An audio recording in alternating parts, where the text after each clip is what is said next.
Hey, everybody. Welcome to our favorite night of the week. Welcome to the Wise Guys, Dave McCann, Blaine Fowler. This is the largest BYU sports live stream show in the world and the most watched collegiate sports live stream talk show on YouTube, which last we checked is like the biggest thing in the world. Yes, so we speak to Cougar fans all around the globe. It's good stuff. And we're like right here at the beginning of the fall sports season with, hey, some sports teams actually play games this week against opponents. And so it's here. Football is here. And you can feel it. You don't feel it in the temperature yet. But by the end of the week, it's supposed to be back down into the 80s. The air conditioner's running. You can kind of feel it. You're like, hey, this feels pretty good. But when you're on campus, you can feel it. And you were on campus today at practice. And it was hot. You can feel it, though, right? Yeah, you can feel it. Wise Guys is presented by Brady Plus, Mountain America Credit Union, Touch Points, featuring Aflac, and distributed by the Deseret News. Watch for this week's new podcast out tomorrow wherever you get your podcasts. Yeah, and please subscribe to our free email at wiseguys.com. You can also watch all of our past content there. Guests are sorted in alphabetical order. There's so much great stuff for you there. And we'd love it if you would hit that free subscribe button on your YouTube channel. If that's where you're watching Wise Guys, that helps us out, helps the show just keep on rolling. Right out of the gate, San Antonio, Texas, North Carolina, Ridgecrest, California, Harriman, Utah, Orem, Utah, just up the road. Please let us know where you're watching us from tonight on the stream. We'll try to give you a shout out as best we can. We have an awesome show tonight. Yeah, we really do. Some great guests with some great insight. It's going to be fun. BYU starts their second week of fall camp. We were there today. We'll talk about what we saw and how things are going. And it does feel like it is still hot, but it feels like football hot. Yeah, that's all right. I always feel bad for guys this time of the year, and in Utah especially because it's so hot and at least it's dry, I guess. You know, our here on the chat, Jim Williamson saying it's hot in North Carolina. I think that's a different kind of hot. And you served in San Antonio. That's a different kind of hot, right? Especially this month. Yeah, I know lots of teams are practicing in the mornings to try to avoid the afternoon heat. BYU certainly doing that. But there's a buzz in the air. And then when we get a chance to visit with the players, they're excited. They're pumped. They feel like this is the most talented team they've been a part of. That's the most talented team that BYU's ever had. It's talented. It's deep. And so expectations are high. And that's kind of across the board. Soccer's a veteran team this year. Jen Rockwood's got a veteran team coming back. And they play UCLA right out of the gates. And you know, nobody has lost a game. So everybody's undefeated. Everybody's undefeated and feeling great. And we're going to talk BYU football tonight, of course. And Jeff Hansen, recruiting guru, is going to talk to us about this current roster, how they continue to keep this momentum with recruiting and all of that. So, 007 BYU fan is in Jacksonville, Florida. Super hot there. Yeah, it is, with a little humidity and alligators. So hang on there in Florida for us tonight. Lots of Cougars in action this week in the NFL. We'll tell you who's where and doing what as they try to get a job at the next level, and they'll all be playing this week. We just mentioned UCLA and the soccer team opening with them. Soccer coach Jen Rockwood, ahead of the season opener, is going to join us here on The Wise Guys. That's going to be fun. It always is. Mark Ogletree, the co-author of this book, The Leadership Legacy of LaVell Edwards. He's going to be on the show as we visit about the legendary coach. And what is it about LaVell that would cause us to write a book about him? We'll talk about that tonight. It's going to be a lot of fun. Well, because I knew we were going to talk about the book that you and Mark got your wrote. LaVell shirt. I wore this shirt. This is my LaVell shirt. I don't know. What do you guys think? There you go. Does it represent his face well? I think he's smiling. He just didn't tell his face. He didn't. He forgot to tell his face. I'm excited to talk about LaVell as well, because one of the great examples of outstanding leadership and the history of not just college football, but there's so many business principles and life principles that you and Mark have outlined in this book. So it should be fun. Yeah, it'll be great. Cosmo gets a call from the Mascots Hall of Fame. It's about time. It is about time. Way overdue. That guy, I don't know what he's got in store for the football season, but it'll probably involve fire and great heights. And, water seems to like that. All kinds of crazy props. Yeah. Cosmo's ready to go. Our Re-Lyte Athlete of the Week puts the spotlight on a player who's a little bit brighter in the spotlight after one of the preseason All-America lists came out today. So our Re-Lyte Athlete of the Week, that's coming up. And our Hotel Park City Ruth's Chris Superfans. We've got a couple of them to share with you today and to get to know a little bit. We always have time for the fans. That's right. This is a fan-driven show, and we finally found a way how to get fans on the show. Mm-hmm. And so 2 super fans tonight. It should be fun. And as we get closer to the season, of course, we'll continue bringing fans on really forever. But fans are excited. It's fun to get them on there. Go, hey, what do you think about that Notre Dame game? That's right. Hey, the Nelsons say they're fired up in St. George. Well, St. George is on fire. You have to be fired up. The last couple of weeks, 111, 112. We keep talking about hot. The Nelsons are probably down there going, you guys don't know hot. Everyone on the show is from a hot place so far tonight. Yeah. I'm sure Alaska's got to be coming in. Can somebody chime in from a nice, cool place? So North Ogden, well, that's still a warm spot, but they're in the stream. There's West Valley City. We'll try to give you all shout outs tonight as we talk to the world. Thanks, Ruth, for loving my shirt. Thank you very much. It's a great shirt. The mic's blocking the shirt. I know, but it is a great shirt. But I wear my mic like this so people there can you go. Give everybody a now look. LaVell's kind of grimacing at everybody. You know what? Maybe I need to be thinner because I feel like I'm making LaVell look fat. No, he's doing just fine right there. Wise Guys is presented by our title sponsors. We love our title sponsors. They allow us to do this show and make it possible that you can take in this show for free. Brady Plus provides cleaning, food service, packaging equipment, dispensers, and service for businesses coast to coast, including BYU, the Pentagon, Disney World. In addition, Brady Plus has over 150 distribution facilities across the country, and a recent merger has boosted their employee numbers to over 13,000. At the head of it all is a BYU grad, Travis Brady. Learn more about Brady Plus at bradyplus.com. Also, you can find out what they're doing in your communities. They're good folks. That's right. And by Mountain America Credit Union, helping people achieve their financial dreams for over 80 years. Whether you're buying a home, planning for retirement, or managing daily expenses, Mountain America has the tools, technology, and guidance to help you succeed. And there's a lot of information waiting for you at macu.com.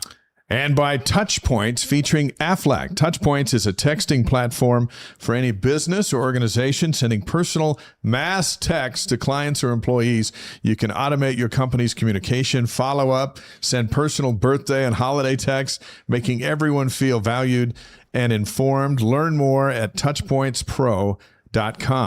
And Touchpoint's large client list includes Aflac. You've seen the commercials. Aflac pays you cash for medical expenses for you and your entire family. Everything from hospital, accident, dental, vision, or cancer plans.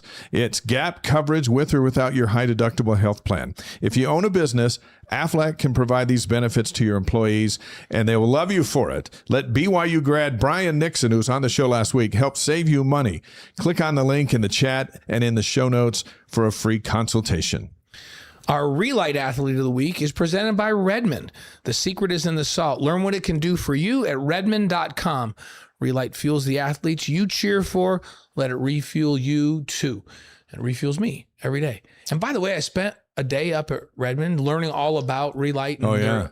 What a fascinating, I'm a hydration expert now, I must say. It's big business. It was really, really cool. So. We'll also roll out our hotel, Park City, Roost Chris, BYU Superfans tonight. We appreciate all of their support. There's Melissa, Texas, Wisconsin, Evanston, Wyoming. We got to think Evanston's got to be at least a little bit. There's Mesa, Arizona at 106. Hang in there. Maybe so far the coolest spot has to be Evanston, but we've been in Wyoming for football games in September on hot days. Yeah, it can get hot up there. It's like, so 106, is that the hottest reported so far? I'm sure St. George. Come on, St. George. Tell us what the temperature is down. And Vegas is going to chime in. If it's not 110, I'm going to be disappointed. And somebody chime in from like Phoenix or Vegas. And then who knows? Maybe. Well, yeah, Mesa was right there. Is anybody Mesa's listening? 106. Is anybody listening tonight from sub-Saharan Africa? Because that would be something. Yeah, let us know about that.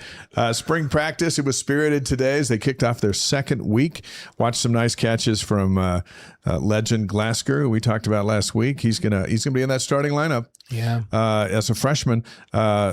Lions, the tight end, had a nice catch. There were a bunch of nice plays, some good defensive stops as well. But it was they were hopping and chatting, and everyone's still relatively healthy. And it was good. Talked to Bear for just a few minutes afterwards. He's dropped a few pounds. Yeah, he looks like a slimmer bear. Remember, is there such a thing as a slim bear? He looked like a slimmer. He bear. looks like he just came out of hibernation instead of like a late fall bear getting ready to go in. I believe him when he told us he was going to cut down on the milkshakes. Yeah. Over the summer, he said, "I'm not going to eliminate them, but I'm going to cut them down." Moderation in all things is what Bear is practicing this summer. That's right. That's right. When we did our on location at the Redmond Farm Store, Bear came on and said, "Yeah, I'm cutting back on some things. Moderation. I'm going to play a little bit thinner so that I can be a little quicker." But believe me, he's not a little guy. He's still a very big, formidable guy. He's moving around good. We did see Taysom Hill on the golf course the other day. Yeah. And he was in shorts and a collared shirt that fit tightly around his arms. And I looked at him and I just thought, holy cow, nobody that big and that strong is supposed to be that fast. Yeah. And I have to say, when defensive backs look at Bear, they go, oh, that dude's too big for me to be hitting multiple times a game. That's why they don't like to hit him. So we'll see what happens. Drummond, Montana, the Mackies say it was 92 today. 92 in Montana. See, what's going on? That's too hot. Ridgecrest, California, Rob, that's 106 today? Okay. Goodness, guys, when is this heat going to stop? We're all going for Slurpees after the show. Wait, who had 106? Mesa. So Mesa's still number one. Yeah. Mesa still got the lead in this thing. 41C, says John Franklin in Mesa. I guess that's 100. That sounds better. That sounds 41 106. centigrade. I don't convert just in my head. So hey, listen to this. Pro Football Network named L.J. Martin, center Bruce Mitchell, and cornerback Evan Johnson first team All-Americans today. That's big news. Let's run down some of the accolades that are coming. BYU's now in all the conversations of the big things. That's right. So L.J. Martin, let's talk about him again. Second team preseason All-American by the Sporting News. It's a very reputable outlet. The FWAA Super 16 preseason poll was released today. That's the Football Writers Association and National Football Foundation. So there's Super 16, which the AP will be out next week with their 25. They got Ohio State 1, Notre Dame 3, Texas Tech 11, BYU at 15, which is right where the coaches poll was. Starting to have a feeling here that 15's kind of 15, 14, be where they're going to be. Yeah. Preseason AP Top 25 is going to be released next Monday, and that's at 10 o'clock a.m. Mountain Time. Where do you think the Cougars are going to be ranked? 15. Feels like it'll be 15. And the AP usually is behind the coaches poll, but I think they'll probably be the same. I think they'll probably be 15. And then once you get into the season, the AP poll is the legit one because then the coaches have their equipment managers fill out their top 25. They're too busy to actually look and see who's winning. Somebody gets beat by 30 points and they move up in some coaches poll. Yeah. The first college football rankings, by the way, will come out on November 3rd. CBS Sports' Brandon Marcello, he predicts BYU will host Indiana in the first round of the playoffs. He also has BYU winning the Big 12. Yeah, and how about Fox's Joel Klatt? Joel says that BYU's number 14 in his top 25. He has Notre Dame at number 2 and Texas Tech at number 11. Josh Pate of College Football, his prediction, he's got 292,000 followers on X.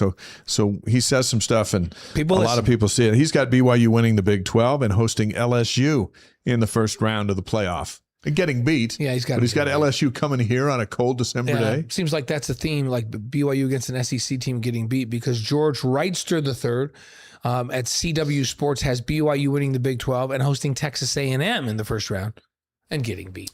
Texas A&M or LSU in Provo in December. That would be great. What's cool about all that, and you know, it's still August and all that, but these are conversations BYU has never been in before, like ever. That I think they're going to the playoff, and I think they'll host a game. So whether or not it sticks, we'll see. That's why they play the games. But here in August, we're starting to see the pundits go, here's my big conversation, and now BYU is part of it. Oh, and I think they'll win the Big 12. Yeah. I think they're going to win a Power 4 conference. They've been right there knocking on the door the last couple of years, and a lot of the national pundits say this is the year that they open the door. Coaches poll came out since we were last together. Ohio State 1, Notre Dame 5, Texas Tech 12, USC at 14. They're always overhyped. BYU's at 15. Michigan with Kyle Whittingham, Jay Hill, Gennaro Guilford, they're at 16. And then you got Utah at 21 and Houston at 24. That's the coaches poll. And then there's a couple other polls that came out. Brad Crawford's got one. Yeah, CBS Sports poll. They have their top 25. He's got Miami number 1. Interesting. Notre Dame's 5. Texas Tech is 8. And BYU 11. So it's interesting because Miami used to be a blue blood and then they weren't, and now they kind of are again. But the only blue blood he's got in there is Notre Dame, because he's got Miami, Texas Tech, and BYU, who are newcomers to the big conversation. I guess I can't say Miami's a newcomer, but you know how that feel like Miami was dominating and then they kind of fell off the face of the earth and now they're back again. He's got them number 1 and BYU number 11. Jesse says, hey, we don't want Texas A&M. We want Michigan. We want Michigan in Provo in the first round of the college playoff. We'll see. That would be something. College Football Report rolled out their top 30 running backs. The first one's at Missouri. The second one's at Ole Miss. They got Caleb Hawkins, who's new to Oklahoma State at number 3. Bo Jackson, Ohio State. If you got a guy named Bo Jackson, you just put him on the list. If he's not good, that's really going to be disappointing. LJ Martin is number 6. Ranked number 6 in the top 30 running backs in the country. It's interesting. So you got SEC, Big 12, Caleb Hawkins at Oklahoma State. Mm-hmm. Big 10, SEC, LJ Martin, number 6, Big 12.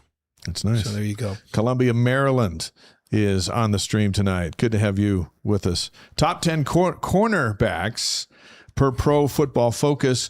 On X, they got Leonard Moore of Notre Dame. Notre Dame's going to be good. So you'll see him. I think they will. I wouldn't be surprised if the AP has them number 1. But they've got Evan Johnson number 8. And that's outstanding. And if he stays number 8, cornerbacks are high draft picks. Good corners. I mean, he'd be a very high draft pick if he continues to be considered the 8th best cornerback. And remember, some of those cornerbacks in front of him are underclassmen that aren't coming up. Be a very high pick if he can end the season with the same kind of reputation. All right, top 10 safeties per PFF College. Bronte Johnson, there's number 4 on their list at Notre Dame. We'll see him in October.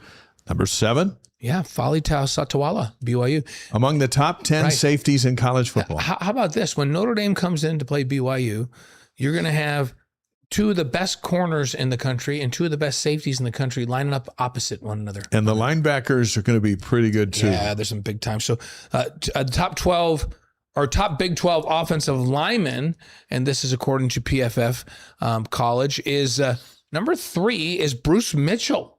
How about that? Number 3. It's 77.8, and Sonny Makassini is 72.9. So if you got 2 of the top 7 offensive linemen in the Big 12 per PFF, and I think a couple of Texas, Houston kids are on there. That's pretty good. You can build around those because Andrew Gentry, I don't know why he's not on that list. Yeah, and Bruce Mitchell, Andrew Gentry, Makassini, like they've got some young guys that are freakish athletes coming back as well. There's a blend of experience and talent on this BYU offensive line that they should be very good. They should be knocking people off the ball and running the ball with LJ Martin very well. Boy, they look big at practice today, and the backups are just as big. This is a different day. The days of independence are long gone. This is a P4 program that's a top 20 program that's got kids, as we've just read, featured in the top 10 in their positions. It's interesting because I reflect on, I was down in Dallas when BYU was the first college game ever in Jerry Jones Stadium down there, AT&T in Texas, and BYU's playing Oklahoma. That's that Max Hall team. And I remember standing down by the tunnel on the field and watching the Oklahoma State offensive line walk out for their early warm-up. I thought, man, we don't look like those guys. Like, these guys look like big-time linemen. They all look like NFL guys. When I go to practice or go to a game and BYU's offensive line walks by me, I go, wow, these guys look like Big 12, Power 4 offensive linemen, NFL guys. It really has changed. Now, BYU beat Oklahoma. Yep. They beat them. Oklahoma clearly had better athletes, better NFL prospects back at that time. That tells you how amazing BYU was with scheme and playing together as a team and all of that. But you know what? If they can play together as a team and they're well coached and they have scheme, now they have the athletes to match up at every position. That's why everyone's so excited about where they can go this season. And not just BYU fans, as we've talked about so far tonight, pundits from all over the country. Not everyone loves BYU, but there are a lot of folks that are saying either keep an eye on BYU or BYU's my pick to win the Big 12, or they're going to contend for the Big 12. It's not look for them at the bottom. Yep. You know what? And 3 years ago, BYU was right at the bottom, or at least middle. The question was, can they even compete? And then they come out and they don't have a winning season. People say, oh, this is going to take 3 to 5 years if they can ever get to this level. Yeah. It took a year. It took a year. Hey, we're excited about After Further Review tomorrow night. It's called Big Plays and Takeaways. So we'll get all the turnovers from last year and all the big plays. We had the touchdown show last week, but not all the big plays ended up with touchdowns. Right. Remember Chase Roberts, like 85-yard pass completion. He got tackled at the 1-yard line. That didn't make last week's show. He still does not feel good about that, by the way. But we're going to highlight that and many others tomorrow on After for the review. Big plays, takeaways, 5 o'clock Mountain Time on the BYU TV app, on ESPN Plus, and BYU'sTV.org. Our friend Jeff Hansen's going to join us in just a couple of seconds, but right now, this is the first real big week of the football season in the NFL. It's key because there are so many Cougars fighting for jobs, right? And they're all in practice and all that, but now we all get to watch them and see how they're doing the first week of the NFL preseason. So here's where the Cougars are going to be this week. Yeah, let's start with Thursday, August 13th. The Lions play at the Bengals, and Ryan Rico is the punter for the Bengals. Now, Ryan's not trying to win a job. No. He was one of the top punters in the National Football League last year. But you'll see him kicking. Yeah. Chargers are at the Texans. Sione Takitaki is now with the Texans. Chris Brooks with the Packers. They've loved Chris Brooks at Green Bay. They're at the Steelers. This is all Thursday night. Yeah, the Colts with Blake Freeland are at the Patriots. The Cardinals with Tyler Allgeier and Keaton Slovis. By the way, I thought Slovis looked awesome. I mean, it was it's a preseason game against other professionals, but that's a different brand of football than any of us are playing. And he was like 9 of 10 through a touchdown. He looked good. Yeah. And so he's going to take on the Raiders and Chase Roberts and Isaiah Jada. That's right. And then the Titans are at the 49ers. And remember, Jacob Robinson really carved out a spot for himself last year. And then Fred Warner, who may be the best defender in all of football, or with the Niners. Always fun to watch Fred. On Friday night, the Bucs are at the Jets. Maury Bamba and Garrison Grimes trying to get a spot with New York. Yeah, and then the Dolphins with, how about Zane Anderson and Tanner Wall both being with the Dolphins? Saw an article today where it's looking like Zane Anderson could be the starting safety for the Dolphins. What a great story. They're at the Commanders. And Tanner was on the Raiders last week, and now he's on the Dolphins. He got picked up. That's a good sign. You get cut, and somebody immediately picks you up, which tells me that the Raiders probably said, hey, we don't want you to go anywhere. You could be on our practice squad for sure. And the Dolphins said, no, come out here. Maybe you can be on our 53-man roster. So Saturday, Tyler Batty and the Vikings at the Giants and Jack Kelly. So Batty and Kelly will at least reunite on the field. That's right. And then the Panthers with Brady Christensen at the Bills. Carson Ryan and the Browns are at the Bears. The Jags are at the Saints with Zach Wilson. You got to figure Zach's going to play. You would think he's going to play. Trying to find a spot on that. The Rams with Puka at the Chiefs. Chiefs have Kingsley, Suamataia, and Kairos Tonga. One thing we are seeing, and I heard about a little bit too, is we'll see more starters when they have one less preseason game. Right. And it's like, hey, look, what good is it to practice all week and not go out there and have a couple live reps? Yeah. You got to get some in anyway. And I like how Andy Reid usually does. It's like gets them in, gets them out. Yeah. But keeps them going with, hey, you're not just going to take the month off while your teammates go out and play these teams. We want you to get in game mode. Well, and you can only get so much from playing against your own teammates, especially if you're an offense. The defense starts to go, oh, this formation, they're going to run this, and they start jumping the routes, and you don't get a real look. Yeah. So some reps against somebody else are very helpful. Even if you're Patrick Mahomes and you're coming back and playing and you're the best in the league, I think a few reps still help. Our first guest tonight knows BYU football recruiting better than anybody we know, and it's well documented at CougarSportsInsider.com and 24/7 Sports. Our pleasure to welcome Jeff Hansen back to the Wise Guys. You know what we love, Jeff? When you come to the Wise Guys, our numbers just spike because everybody loves what you have to say, and so we are thrilled to have you here in the middle of August. How you doing? Doing well, guys. How are you doing? Good. And Jeff, when Dave says he knows it better than anybody we know some people. Yeah, we do know some people. And you're right at the top of the list, brother. So there you go. I mean, that's a high standard because you guys do know some people. So, I don't know if I can live up to it, but I'll do my best. Listen, what's the best thing you did with your family in the summer here? Well, I mean, some say best thing. It could have been the worst thing, but we did the annual trip to Disneyland with all the kids. And it was great. It was hot, but it was great. I mean, it's a week at Disneyland. After a week, it's time to go home. But we had a good time. Hey, a couple of days at Disneyland and I'm strung out, but a whole week? That's serious. My thing is, whenever we go, why does it have to be the hottest day in the history of Disneyland every time we go? It's like, oh.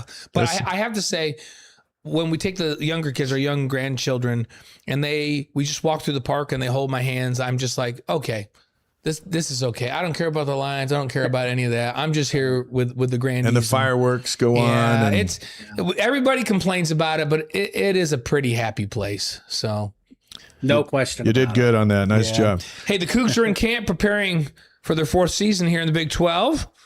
As you look at the recruiting infrastructure they're building on, what do you see in this camp? Yeah, I really like where BYU is at. And it's an interesting time, I think, with BYU this week. It's been kind of an up and down offseason. It's been a little bit funny. There's, good headlines, bad headlines, and it sort of feels, I don't know, it almost feels lackluster. We're here in camp. BYU is widely regarded as a top 15 at worst team going into the season. And it doesn't feel like the hype is quite there like it normally would be for a team this good. Just, there's a lot of other things going on. But guys, this is a really good football team. And there's a lot of really promising things that are happening. It starts on the recruiting trail. You see those wins and we're, a week and a half or so into camp right now. And you're already starting to hear buzz about some of those true freshmen, Legend Glasker, Kenan Pula. They're already making an impact on a team that we just said, top 15 team, and true freshmen are finding a way to make an impact early on. That's a really good class of true freshmen and a really good sign for the future of BYU football. It's getting close enough that it should be time to start getting really excited because this is a really good football team. Watching practice for the little bit that we got to watch, when the ones come in, they're there, you know who they are, and Satawala is still out as he's bringing his foot back. But then the twos come in, and there's not a drop off, and there used to be a drop off. But as you've talked about, and as you have documented, the last 4.5 years on this show, the recruits are there and ready to go. So if something happens to A, then B is just not too far behind A, and you don't have that drop off, and you stay good.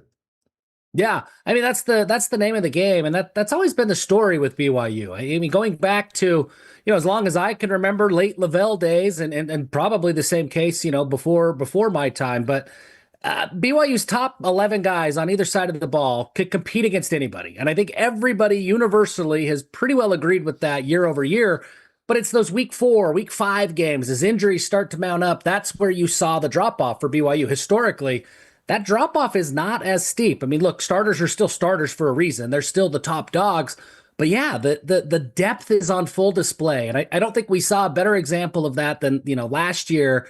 Jake Retzlaff, he leaves the program. What are you going to do at the quarterback position? And lo and behold, a true freshman steps up, and BYU goes out and wins 12 games. I mean, the depth of this program across the board at all positions is getting a lot better. And I think that only bodes well for the future of BYU. You're going to see a lot more resiliency from this team, a lot more ability to adapt.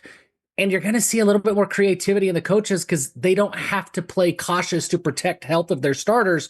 They can dial up those extra blitz plays or whatever it is, take a few more risks, knowing full well that they've got the depth to keep guys fresh and to keep the product on the field in a really good spot. Isn't it the case where if you're talking about perennial top 12 teams, let's talk about top 12, that the starters aren't really they're not more talented than the backups. The backups are just typically younger, right? Sure. So and BYU needed to get there. It's like, oh no, like sometimes there's a big drop off in talent from the starter, not just experience.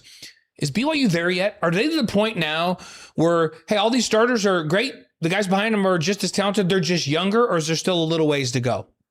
I think there's still a lot of that they are just younger, but I think one of the maybe most under-discussed aspects, specifically on the offensive side of the ball, that the coaching staff deserves a lot of credit for, is the simplification of everything. I think, you go back even 5 years ago, A-Rod's offense was complex, and the discussion was always, hey, guys need time to get reps. They need time to get comfortable. And certainly that's still true.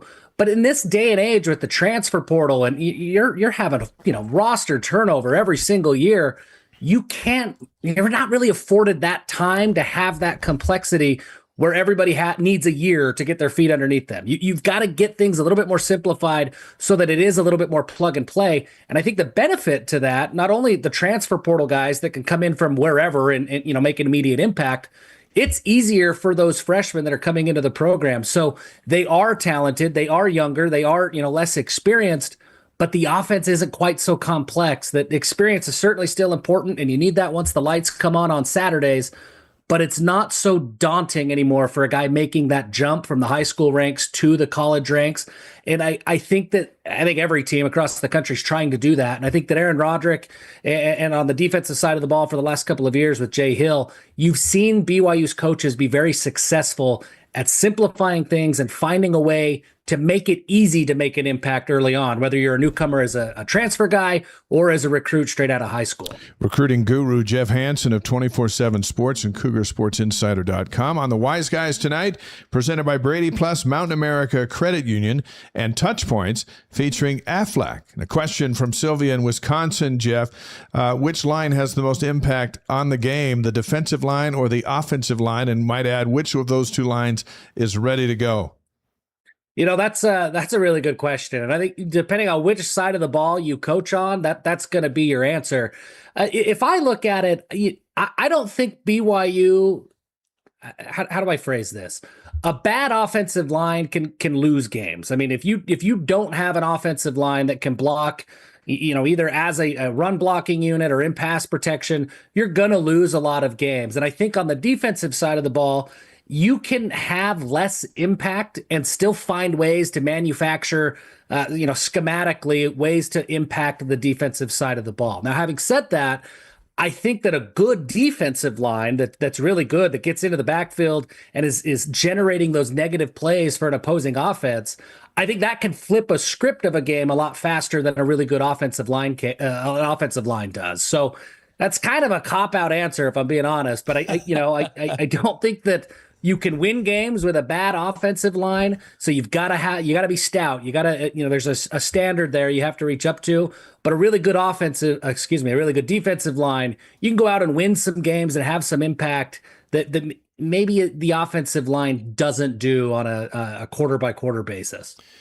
Hey, Jeff, the high school football season kicks off later this week, right?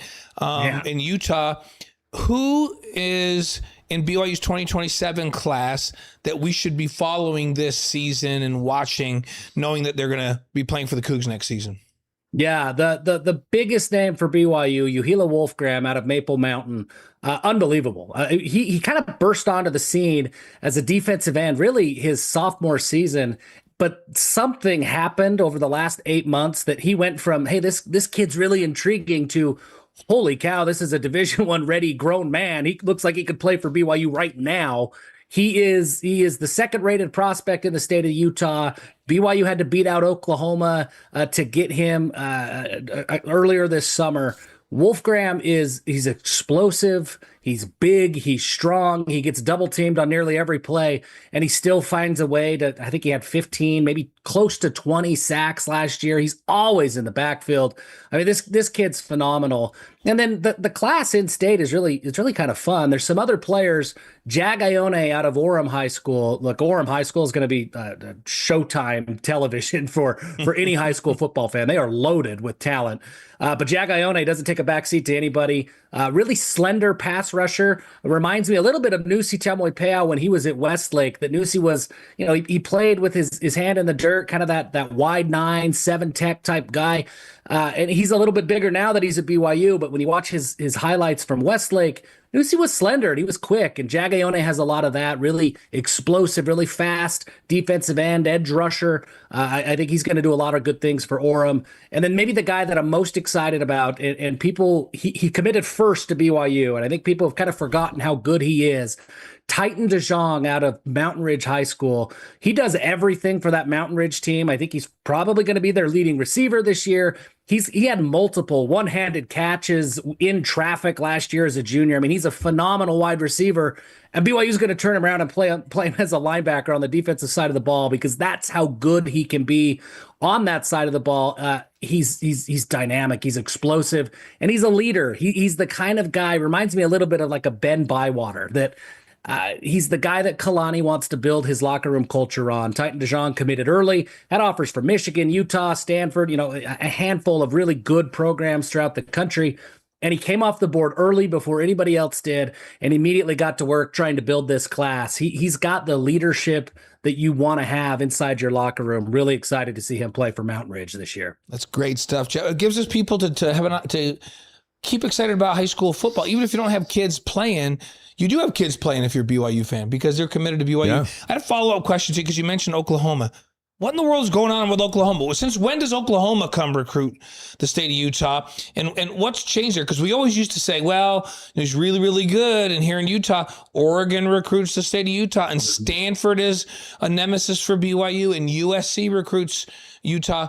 You never heard Oklahoma. All of a sudden, Oklahoma's offering every good kid in Utah. What gives with that? I think Oklahoma, they go to the SEC, it's competitive. You got to find talent. And one of the downsides to being in the Big 12, and of course, Utah being in the Pac-12 for the last 10, 12 years before they were in the Big 12, there's a lot more eyeballs on Utah. Like people are seeing the talent that's in the state. And for a long time, BYU, Utah, they had this really, really well-kept secret that, hey, high school football in the state of Utah is good, produces great talent. Well, the secret's out. So everybody's coming into Utah now. And you look at Oklahoma and the SEC, for a long time, they went to Texas. Well, everybody in the country's in Texas. Oklahoma's got to fight a little bit more. And so they came to Utah, and they've been quietly building this pipeline. Like Oklahoma's not going anywhere. It started a couple of years ago with Jet New out of Lehigh High School. They went and they picked him up, and nobody really talked that much about it. Then they picked up Darius Afalava out of Skyridge in the class after that, and they had this Polynesian pipeline. They had some inroads with the Utah high school coaches.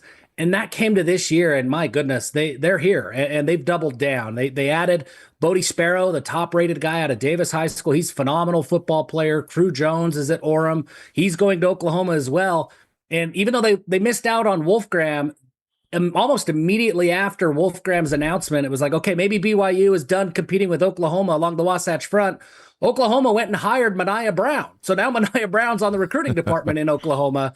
That's not a move you make if you're planning on not recruiting the state of Utah for the long term. So you expect to see the Sooners a lot. It's a little bit funny to see that OU on the sidelines along the Wasatch Front, but it's not going anywhere anytime soon. On the stream tonight, Charles and Liz from Hawaii. That's got to be the coolest place weather-wise from what we've been watching on the stream from all over the place because it's super hot. Shout out to Ken on the stream from Mexico. Said just got out of the hospital cancer-free. So, hey, Ken, yes, congratulations. Nice job. And best of luck moving forward there. Great to have you on the stream as we visit with Jeff Hansen. Jeff Stewart Mandel of The Athletic said coming out of the Big 12 Media Days that the Cougars are the #1 brand in the Big 12. Did that surprise you? And how does Kalani cash in on that moving forward? Surprised me? No, I think a lot of BYU fans expected that BYU would get there soon, that everybody would start to take notice. And I think it makes sense, right? I think it does. And really, there's only probably 2 or 3 schools in the Big 12, maybe 4, that could argue that they are in that same conversation from a brand recognition standpoint. So no, that doesn't surprise me. And it is a weapon for Kalani on the recruiting trail. You can sell the power of BYU and the BYU network. And hey, no matter anywhere you go in the world, not just the country, not just Big 12 territory, not just the state of Utah, but anywhere you go in the world, you're going to have a BYU network that is available to you. They're everywhere. That's something that most schools can't say. And that's not a recruiting pitch that's going to resonate for everybody, but it's going to resonate for some people. And so the more, it's a sales game, right? The more leads you reach out to and the more conversations you have, you're going to find those people who are looking for what you're selling. And BYU's got a really, really attractive pitch. And I think as they have broadened their recruiting reach, they're finding a lot more guys where that recruiting pitch and the brand of BYU does pay off. You look at, guys like Trey Alexander. That's not a kid that comes to BYU 10 years ago. And now he's going to be a starter and entering his 3rd year in the program. He's a huge piece of what BYU wants to do. BYU had to beat out some big name schools, the schools close to his home, the SEC programs. but it was BYU and what they offered. That's more of that, right? That's how Kalani and his coaching staff could continue to capitalize on it. We've talked about a lot of good things. So it's good times at BYU. We talked about depth and how much better they are. We talked about first-line talent and how much better they are with that. It seems like everything we talk about in terms of this football program, positive, positive, positive, positive. With that, because I think the fans are talking that way, come huge expectations. Like I think everybody thinks college football playoff this year, or it's been a failure. That's a lot of pressure. If BYU is going to live up to all that pressure, Jeff, what are the three most important things we need to see for them to have that kind of success? Yeah, to me, it's pretty straightforward that there are three, and one of them is a healthy Bear Bachmeier. Look, I love Trayson Bourguet, and I think he's as good and as talented as a backup quarterback as BYU's had in a long time. I think that's good. Trayson Bourguet can be very, very good, but BYU's not going to get to the playoff. They're not going to win the conference unless Bear Bachmeier is healthy. I don't think that's a hot take by any means. I think that is a staple. Bear's got to stay healthy. That's a huge piece for BYU. Second, and it kind of goes to what you say, Blaine, that pressure is different. Being the hunted is a lot different than being the hunter. And Aaron Roderick has talked about this offseason, that it sounds like coach speak, to stay humble, to treat every opponent the same way, to start, every Monday off with a fresh slate that, okay, you're going to go through the routine, you're going to go through the grind, and you're going to do the things that help you win on Saturday, regardless of who you're playing. It's one thing to say that, but it's harder to do. And when people have been telling you for the last couple of years, hey, you're really good. Hey, you're better than so-and-so. Hey, you guys are great. You're going to go to the playoff. You are a top 15 team. It's a different mindset, and you have to stay mentally ready each and every week, because there's a lot of talented teams in the Big 12 Conference. You go back to last year, just to really illustrate how slim the margin is, what was it, 5-6 games that BYU trailed by double digits? They won 12 games. That's awesome. We should celebrate that. But they could have just as easily won 7. That's how slim the margin is. You have to go each week and prepare as if you are playing the national championship. And if you can't get your locker room to all collectively have that mindset, it's going to be really tough. So that humble and hungry attitude that Kalani always talks about, that's my number 2 thing. And the number 3 kind of goes back to what we talked about earlier. I want to see more juice from the defensive line. They've got the talent across the board on the inside and the outside. They've got the talent to really turn the defensive line not just into a good unit that's productive, but into a weapon for Kelly Poppinga as he breaks in his new defense. And if you have a really dynamic defensive line, we saw what Texas Tech did to BYU. Those edge rushers, they changed the game. The ability of Texas Tech's interior defensive linemen to completely disrupt a run game, that totally disoriented BYU. A good defensive line, it can change a game. And I think BYU's got the talent to be a very good defensive line. But I think we've thought that for the last couple of years, that the talent is there, or at least it's close. And we haven't quite seen as much juice as maybe we would all hope to see if BYU is going to take that next step, and not just to compete in the conference, but win the conference. I think that defensive line's got to be a weapon, not just a productive unit. They've got to be a weapon for Kelly Poppinga. More juice. Jeff Hansen wants more juice up front. Juice from the D-line. Juice from the D-line. Here come 5 questions for Jeff, presented by Strategy Square. Let Chantel help your business grow through social media. You can reach her at strategysquare.co. Tonight, Jeff was going to reveal his top 5 toughest games on the BYU schedule, starting with 5 and then leading 5th toughest, to 1. 4th toughest, and we're going to finish with the toughest game on the schedule, right? We think we know who that might be, but we haven't talked to Jeff about this. Jeff may not agree with you and I on this, and that's okay, because everybody can have their opinion. That's right. If he has a wrong opinion that doesn't match ours, that's okay. That's my call, that's right? His thing, right? Yeah, we'll just edit it out. That's how we do it. Exactly right. Okay, but I bet we're pretty close. So number 5, let's start with 5, Jeff. Yeah, for me, it's that the game at TCU coming out of a bye week. BYU has historically struggled playing in Fort Worth. That's a tough place to play.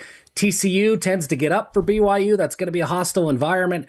And I think the Frogs have a really good team. I think they were 9-4 last year, if I remember off the top of my head. They have a lot of pieces coming back. They lost their quarterback, so there's some uncertainty there. But Sonny Dykes has never had a problem scoring points. I think that TCU team is going to be really tough. That's a sneaky, difficult game for BYU. Okay. How about 4? Number 4, this might be the only game, without knowing what your guys' top 5 is, this one might throw you for a loop. At UCF, I think that game's going to be a challenge. That's a long trip. It always is. When you go 2 time zones, that's its own thing. That's difficult.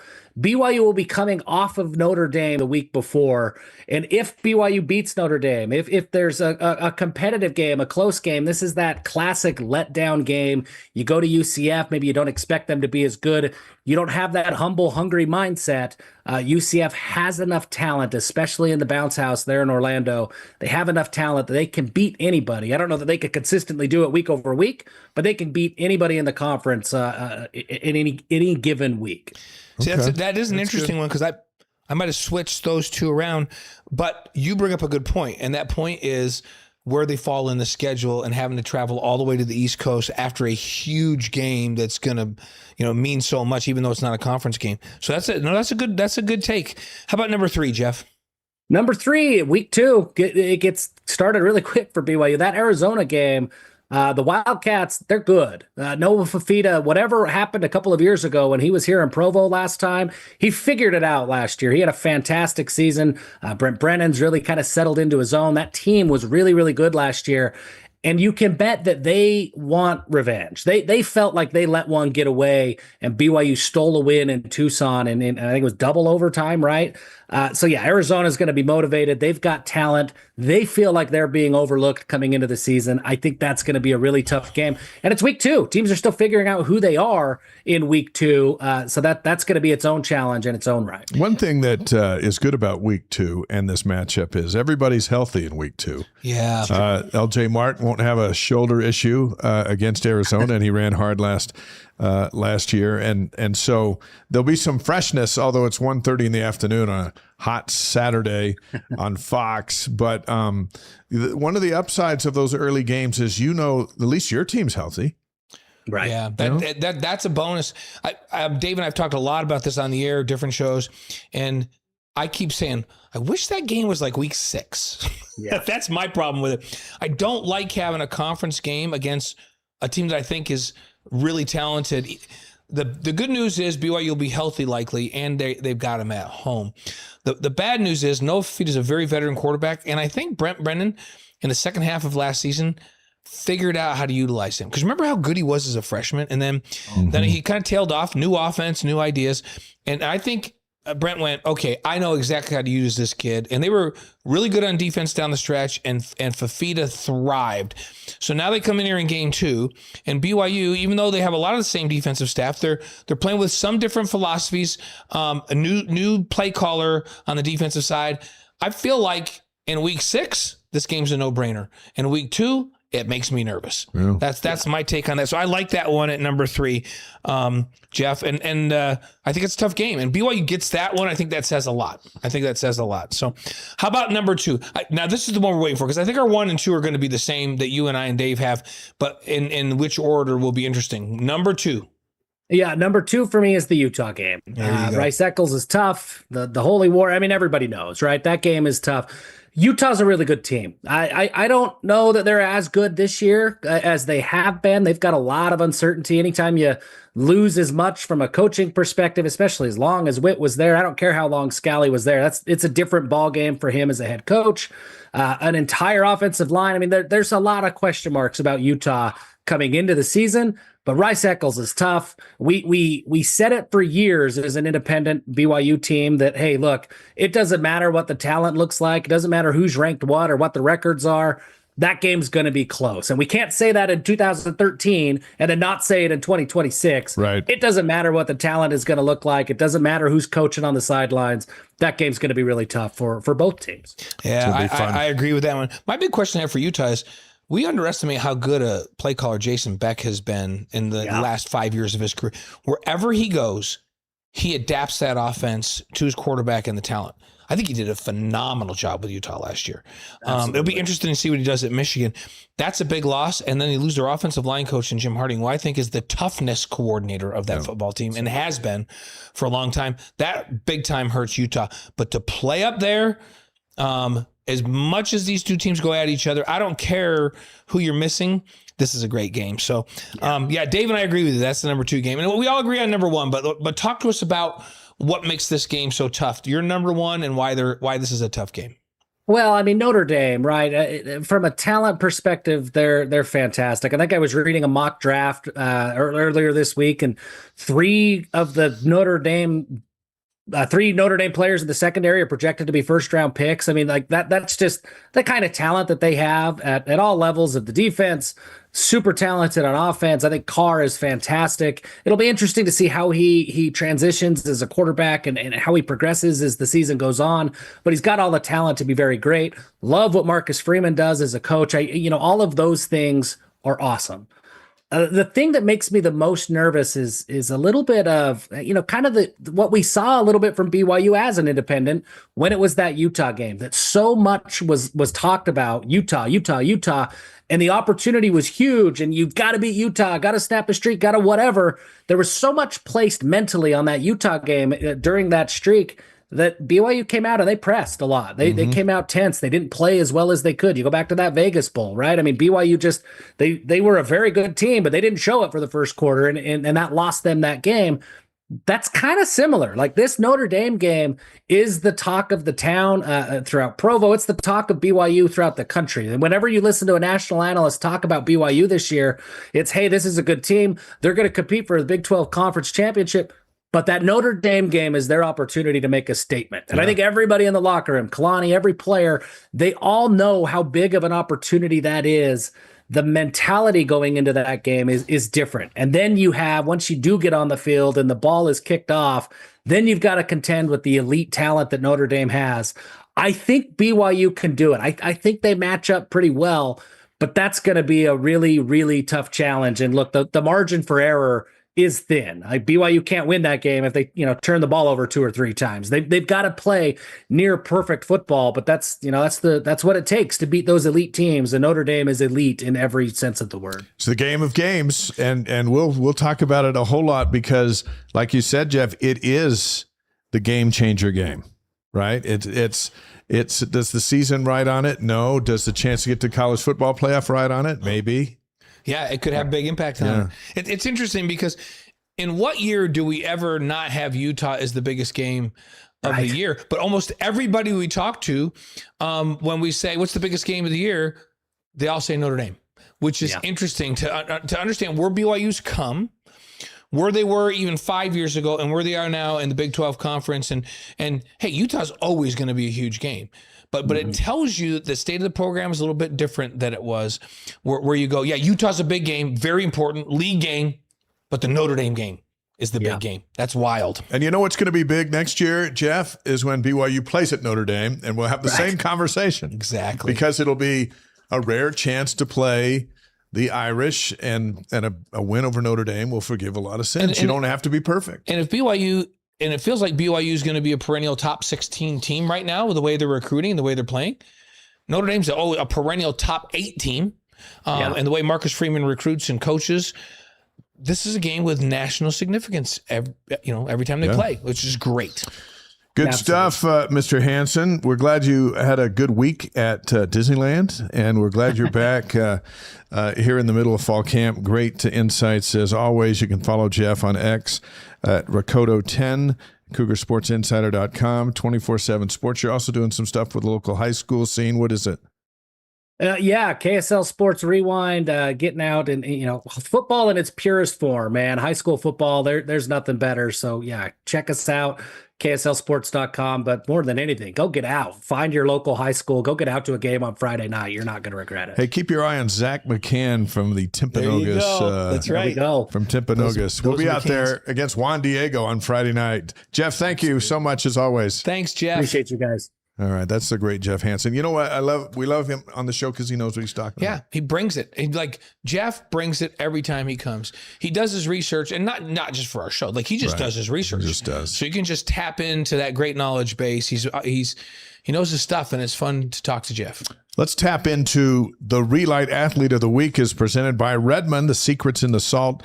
Learn what it can do for you at Redmond.com as we revisit some of the great performances from last season. Tonight, we turn the spotlight on Evan Johnson as the Re-Lyte Athlete of the Week for what he did against East Carolina, which we had never seen before. Yeah, this is one of my favorite Re-Lyte Athletes of the Week of all time since we've had this feature. So let's go back to September 20th at East Carolina. What an unbelievable performance by Evan Johnson. The Pirates drive down to the BYU 6-yard line on 2nd and goal. Johnson intercepts the quarterback, Hauser, in the end zone, and it preserves the Cougars' 6-0 lead. So they were down there in scoring territory. They were going to get a field goal at worst. And they're in a likely position to get a touchdown. This was a very good offense with a very good quarterback. He gets a pick on that play, and BYU takes the ball away, and they avoid a score. They stay up 6-0. On the very next possession on offense, they start at their own 1-yard line after botching fielding a punt.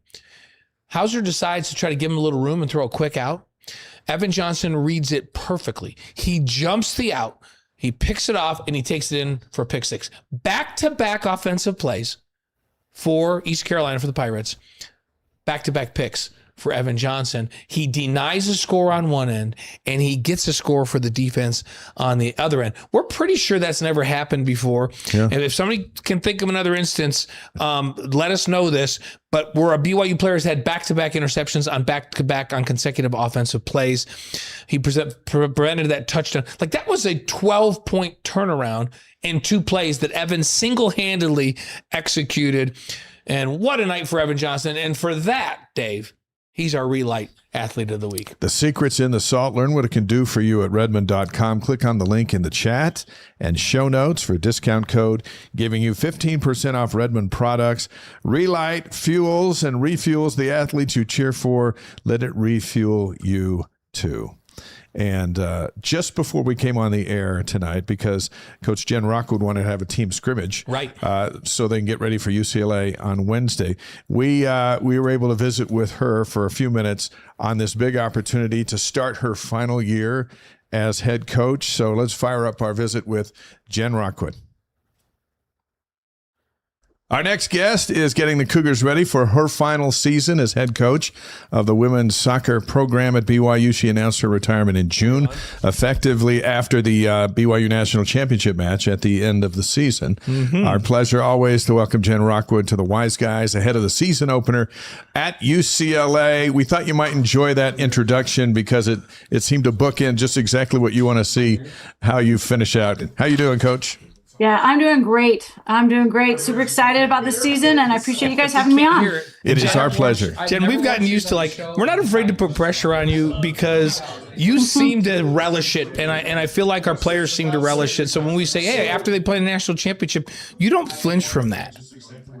Well, no, I mean, I think if it's your goal, right, if you're really playing for it, then it's not a surprise. You talk about it. I mean, we've played for a national championship. We've been in a Final Four, and anything can happen postseason. We went on a great run last year, and I think we'll be a lot better this year. So why not? Why not us? And, you got to set your standards high, and we've got a very challenging schedule before we hit conference play. So, we'll know more where we are in a couple weeks. From a talent standpoint, how do you feel about this squad being your last squad? I feel really good about it. We've been young for a couple of years, and last year got some really good experience. So I'll actually have, I think 2 years ago we had one senior. Last year we had one senior. This year we'll actually have 5-6 seniors, and a bunch of juniors. So we're really spread out evenly again. So we're in a great place. We finally get some great experience back. And then we have some awesome freshmen that I'm really excited about. They have a huge future in this program. So I can't wait for everyone to see the new girls play. We're all talking about this final season, whether you want us to or not. So how do you make this final season a source of motivation as opposed to a distraction for this squad? Yeah, I mean, hopefully we don't talk too much about it. I told the girls, before we really got started into preseason, and this is about the players. It's about our seniors. It's the last group. It's their last game, their last season. I told them I was going out with them, so that'll be fun. But I've been thinking about this for a few years. And I've gone through the last 4 or 5 years kind of anticipating that maybe this is it. And so I kind of feel like I have been for the last few years. I just really want to enjoy every moment I have and be the best that we can possibly be. Well, BYU has a nice history with UCLA, including eliminating them from the NCAA tournament last year. You start on the road in LA Wednesday night. What a big way to start. It's awesome. Yeah, we've played them the last few years, both in regular season. We've got a great home and home going on with them. They're a premier program, one of the elites in the country, always up there, always have amazing players. And so no better way than to start off to see really kind of where you are. I mean, they're usually ranked in the top 5, top 10 each year. And, we played them last year at home. Now it's our turn to go out. They've got a great stadium, a great facility. And I know they've pubbed it a lot. And Cougar Nation typically shows up for us big time in Southern Cal. So we hope to have a great fan base there and, challenge against the very best. Why not? You guys are 3-1 against UCLA in these last 4 years, including that 3-1 win when the Bruins were ranked number 1 in 2023. I remember that one of my favorites. What is it about UCLA that brings out the best in your team? Well, just because, like I said, I mean, they've won national championships. They're typically consistently in the Elite Eight and the College Cup, consistently ranked up there, consistently are getting youth national players. I mean, they always have one of the top national recruiting classes in the country year after year. They've got a new coach. Goff this will be his first season as a head coach, but he's been with them and has done an amazing job and a really good guy, and excited for him to kind of start his new head coaching position there. And, we've just really enjoyed this home and home. BYU soccer coach Jen Rockwood's on the Wise Guys, presented by Brady Plus, Mountain America Credit Union, and Touch Points featuring Aflac. So how much momentum carryover is there from the way the team finished last year with the championship run through the Big 12 tournament into the NCAA tournament to another Sweet 16, and now you're back? Can you feel a momentum boost? I think for sure. I mean, that was a great ride for us those last 3 weeks of the season. The Big 12 was as good as it's ever been last year, and we were able to go through and play TCU, who went to the Final Four, and get them on their home field and win the tournament, and then get into the NCAA and got on a good roll. So again, that's just adding experience to all of our players, and all of the starters right now. The group that we'll be starting against UCLA was all playing last year, and then we have a lot more depth this year as well. And I think that will really help us. It'll help our starters, be their best, because we'll have a lot more depth to get them a little bit of break and not lose anything as we put in some of our newer players. Describe the buzz around the student athlete building this time of year as everybody gets ready to start a new sports year. Yeah, I think everyone's just really excited. We start before everyone. I think we were the first program. We've actually been going for 3 weeks or so. We started in mid-July. And so volleyball gets going, and football just got started, and cross country, is off. So I think those 4 sports really set the tone, and I think set the standard for the rest of the year. So, some of the students aren't here quite yet. The athletes aren't here, but there's enough of us around that I think everybody's really excited to get things going. Here we go with 5 questions for Coach Rockwood, presented by Strategy Square tonight. 5 side notes from her amazing career. We did not prep her on these questions. That's right. We never do. We're just going to go right at it. Let's see what you got. Okay. So the first question, now excluding Southfield, of course, where's your favorite place to play? Oh, wow. That's a really good question. We've played at so many great places. I would say if you asked me that about 10 years ago, I'd say University of Portland. They used to be the number 1 team in the country in attendance, and usually a top 5, top 10 ranked team. Of course, I'm from Portland, so going back there in that environment with 4,000 to 5,000 fans at their game, and we were undefeated against Portland, and so that has some real special memories. Wow, I don't know. It's hard to say a great place besides Southfield, because there just isn't any other place like it. It does set the standard for the entire country, I think. What we do love, it really does. We do love that we've asked you questions for years and years, and you've never once said that's the worst question ever. You always say it's a good question. Well, you got 4 left, so I might. So you never know. I might say that now. Okay, all right. So here goes number 2 then. Okay. Over the years, so over your career, what's been the toughest opponent? Well, I would say, going back to the very beginning, Santa Clara was kind of our nemesis. They knocked us out of the NCAA tournament like 4 years in a row.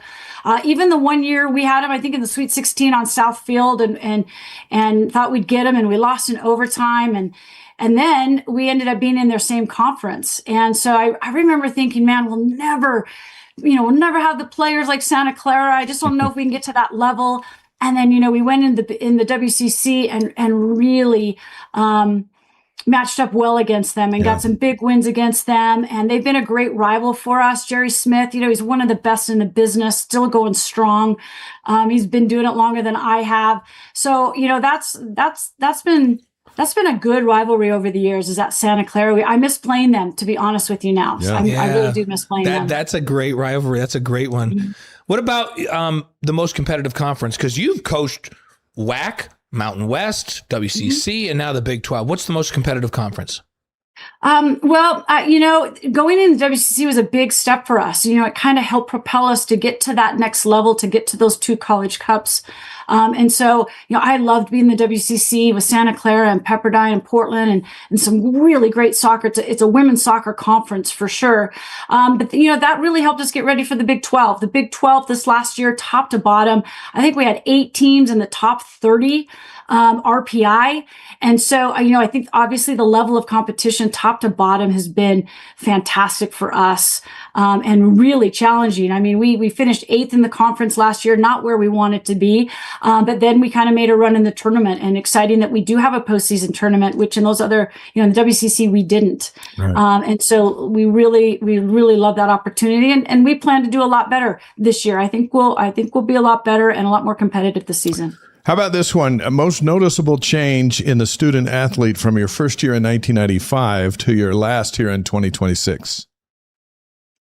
Oh, so many things have changed. I would say the scholarships, their gear, travel, all the food they get. I remember back in the day, we couldn't give them anything, and then we were allowed to give them a bagel, but we couldn't give them peanut butter because that was too much with the bagel. And now it's kind of a free-for-all, man. We can give them all the food they want, all the gear they need. My alumni are super jealous, but they work hard and they deserve it. They're such an amazing group of young women. I just couldn't imagine being anywhere else but here at BYU with this team. So the last one of your 5 questions is, what's the most noticeable difference between the Jen Rockwood that was a rookie coach back in 95 and you right now as a coach that's getting set to retire with 475 career victories? I'm going to say so far, because there's many to be had this year. We only need 25 to get to 500. Oh, yes. So, let's do that. We just have to go undefeated this season. Let's do that. I just think through all of that experience, I think I kind of know what works. A lot of coaches are always trying to find the type of team and identity that they want their team to have. And I think over the years and some of the ups and downs and the hard times and the success, you learn. And I think I just have more of a real sense of what we want to do, how we want to play, the type of kids we want to recruit, how we want to represent. And I have a lot more confidence in that. And, I think just like with the players, that experience brings a lot more maturity and more confidence. And the thing that I really hope to do this year is enjoy it more than I ever have. It's always so stressful. Sometimes those wins aren't enjoyable because they're just a relief that you won. And the losses are pretty tough because we expect to win every time we step on the field. So I'm hoping this year that I can just really enjoy my opportunity that I have and live in the moment day by day. Starts on Wednesday at UCLA, and you've got a great home schedule too with USC coming in to start off the home slate at Southfield. We'll be with you every step of the way. We're excited for your last blast, and thank you for being with us tonight, and good luck Wednesday. Thank you so much. Thank you so much, guys. Thanks, Look forward Jen. to it. Okay, bye-bye. So Jen Rockwood, we recorded that just before we started the show because she wanted to have a scrimmage tonight with the team out at Southfield because they play UCLA on Wednesday. And so we're like, yeah, of course we'll accommodate that. Yes. We just love having her on the show ahead of her last season here on campus. And they start right out of the gate with a top 10 team on the road. Yeah, and I do love, like, she never shies away from the competition. She always plays a tough schedule. She doesn't shy away from the fact that they're really talented. She just says, yes, we're really talented. The goal every year is to play the college football, or not in the college football player, but play in the college cup, and be in that Final Four. They've played for a national championship. They've been in the Final Four. And she says, yeah, that's the goal. That's the goal every year. And I love that she just embraces that. The author, Mark Ogletree, is going to join us in just a couple of minutes. First up, Campus Notes presented by BYU Pathway Worldwide. BYU Pathway makes truly affordable, fully online, spiritually based college degrees accessible to folks worldwide through greatly reduced tuition, weekly peer gatherings, and English support, helping students earn sooner, increase their income, and deepen their faith. And you can find out more at byupathway.edu. Let's start with football. Yeah, and we talked a lot about football at the beginning of the show. If you missed it, you can always go back and watch it later on. But second week of practice is underway. AP Preseason Top 25 is released this next Monday, so we'll be looking for that. Where you start matters.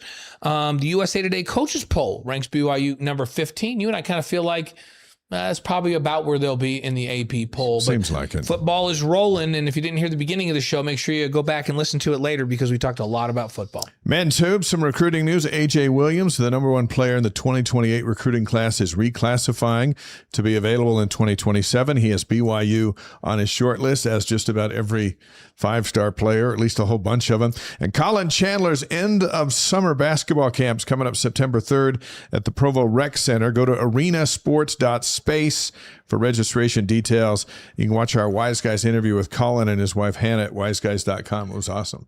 I always love when we bring our big-time athletes in and they bring their spouse, and it's really fun. It's a treat. So that was a great one. Go back and watch it. Soccer, we just heard from Jen. BYU beat Idaho State 5-1 in an exhibition at Southfield. Afton Perry, Ellie Walbrook, and then Mia Gotchi. They call her Gotch, right? Yeah.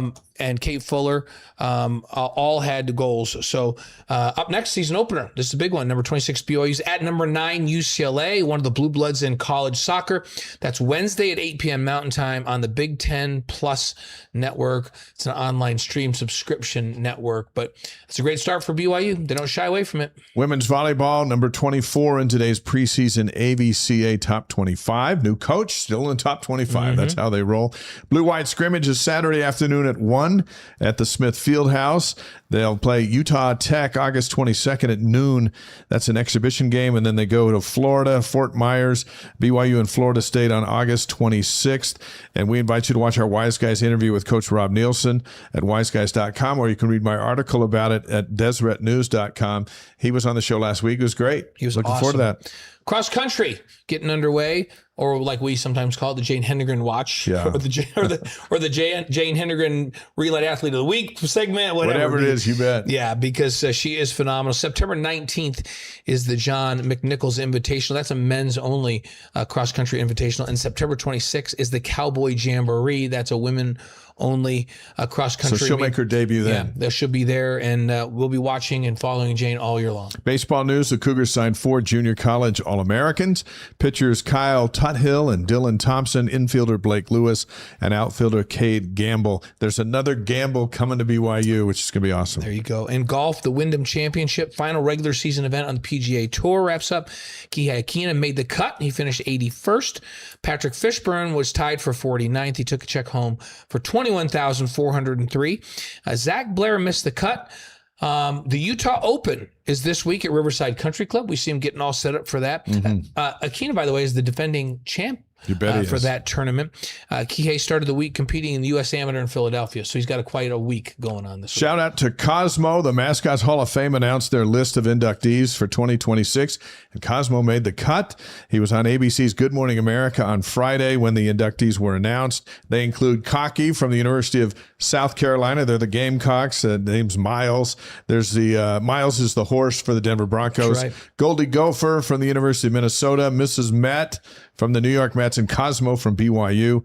The inductees were determined by public voting and ballots cast by the Mascots Hall of Fame Executive Committee. Cosmo should have been in there like 100 years ago, but he's in there now. That's what matters. That's big time. You look at the company he's in there with. So and we're ready to see some crazy stuff during football season from Cosmo. Our campus notes are presented by BYU Pathway Worldwide. Learn how to increase your education in a way that can benefit your life at byupathway.edu. Our next guest is the co-author of the book, The Leadership Legacy of LaVell Edwards. It's right here. The other co-author is me. It's available at the BYU store, Amazon Books, wherever you are in the world, and cedarfort.com. It is our pleasure. Blaine, by the way, is quoted frequently in this book, so we're all here together, but our pleasure to welcome Dr. Mark D. Ogletree back to the Wise Guys. Now you've come back as the author. Yeah, no, and here you are. Thank you so much. Great to be with you guys. You've written other books, or is this your? He's written like 10. You've got a bunch that you published. So yeah, we have a few. But is this your first? It's not really a sports book, but is it your first book where you feature a sports figure? I think so. You bet. Yeah. That's really done that before. When you think about the leadership in general and LaVell Edwards, what comes to mind? Relationships. I think that was one of as we interviewed, and Dave was part of this, right? Dave was a big part of helping us interview so many of the former players, but that was the one thing that they talked about more than anything else is how important relationships were to LaVell. And I think what was really impressive to me is how those relationships just kept going years and years after their playing days were over. Yeah, LaVell passed away. It'll be 10 years this December that he passed away. But this book's been on your mind for a long time. The idea of his leadership philosophies and all of that. Why was it so important to you to keep this alive and to keep his leadership and all of that top of mind for people? So on the day that LaVell passed away, I think it was the 29th of December, 2016, I listened that was over the Christmas break, right? And so I was just listening to every interview. Blaine, I'm sure you were one of those. And it was just so impressive of how Coach Edwards had impacted everyone's life in such a significant way. Once again, long after they had gone. And so my thought was we have to capture this in a way. We've got to find a way to capture these lessons and the legacy. But it's hard to just sit down and write a book, right? And just do that and not to have contacts or anything. So part one was the impact of that day and what I was hearing players say. And then part two was in our own family, as we've had son-in-laws join our family of 1 son and 7 daughters, and talking about LaVell and some of these things and recognizing that they didn't know much. They didn't know that much about Coach Edwards or the incredible come from behind victories and the whole history of BYU. And I thought this would be so fun for them to understand that. And also our grandchildren, to be honest with you. And so last year at our family reunion, it was watching the last 5 minutes of the 1980 Holiday Bowl, right? Just so they can get that in their minds. But yes, I think it's important that none of us lose that legacy as we drive by that stadium for a lot of us every day. Now, gathering stories for a book like this requires a ton of interviews, and they're not just anybody, right? They're the folks that were in the scenes, in the office, on the field, in the locker room. So, of all the work that was done in here, what are some of your favorite interviews? The first thing I would say about the interviews is that there was not one person that we reached out to that didn't want to participate. Right. Secondly, it's the who's who of BYU athletes, right? I mean, everyone from Jim McMahon to Gifford Nielsen to Blaine Fowler, to all the way down the list. But when you said the most significant or the ones that we remember the most, first, and Dave was with me on both of these. Number one was obviously Elder Holland. The fact that Elder Holland, I just thought we're going to take a shot at this and see if Elder Holland would be interested in any way, thinking that we'll never, ever hear from him again. But what the heck, let's give it a shot. And the next day he's responding saying, yeah, when do you want to do it? Now, the funny thing about that one is his secretary said, do you guys want to do that in person or on Zoom? We'll do that in person, right? And so that's one we wanted to have in person. Yes. Dave and I went up there and had a great experience with Elder Holland. It was incredible. He kissed both of us, and to think that that 8 or 9 months later he would be gone. Dave texted me the day that Elder Holland passed away and said, aren't you grateful that we were able to interview him before he passed away? And then the second one for me was Ron McBride. Yeah. I mean, that was to go to his home in Salt Lake and to have Ron McBride talk so affectionately and so personally about LaVell and Patty, and to even have pictures in his home of LaVell gardening and some other things. It was just so warm, and you just knew that they had this incredible connection. Everyone was awesome. Everyone was wonderful, but those were two that I'll remember. I think, though, the thing that stood out to me from the McBride interview, and we'll talk about Jim McMahon here in a second, was his sincerity, and he was the one that crossed over. Right? When he was an assistant, he met LaVell at a wrestling match, I think it was, and he went and talked to him and went back to the office and said, I just met the most powerful football coach in the state of Utah, LaVell Edwards, down at BYU, and he's like the nicest guy I've ever met. And then it changed things. The fans and the fringes and all that make the rivalry, sometimes uncomfortable, but not McBride ever. Right. And part of it was the respect he had with LaVell, because LaVell gave him just as much respect back as the new kid in town. Right. Yeah, it was so obvious. And what we don't know, what most people may not ever know, is that and their conversations weren't about football. It was all about family, their marriages, their children, golf, whatever. And so their relationship was built really on the type of relationship that all of us would have with a best friend.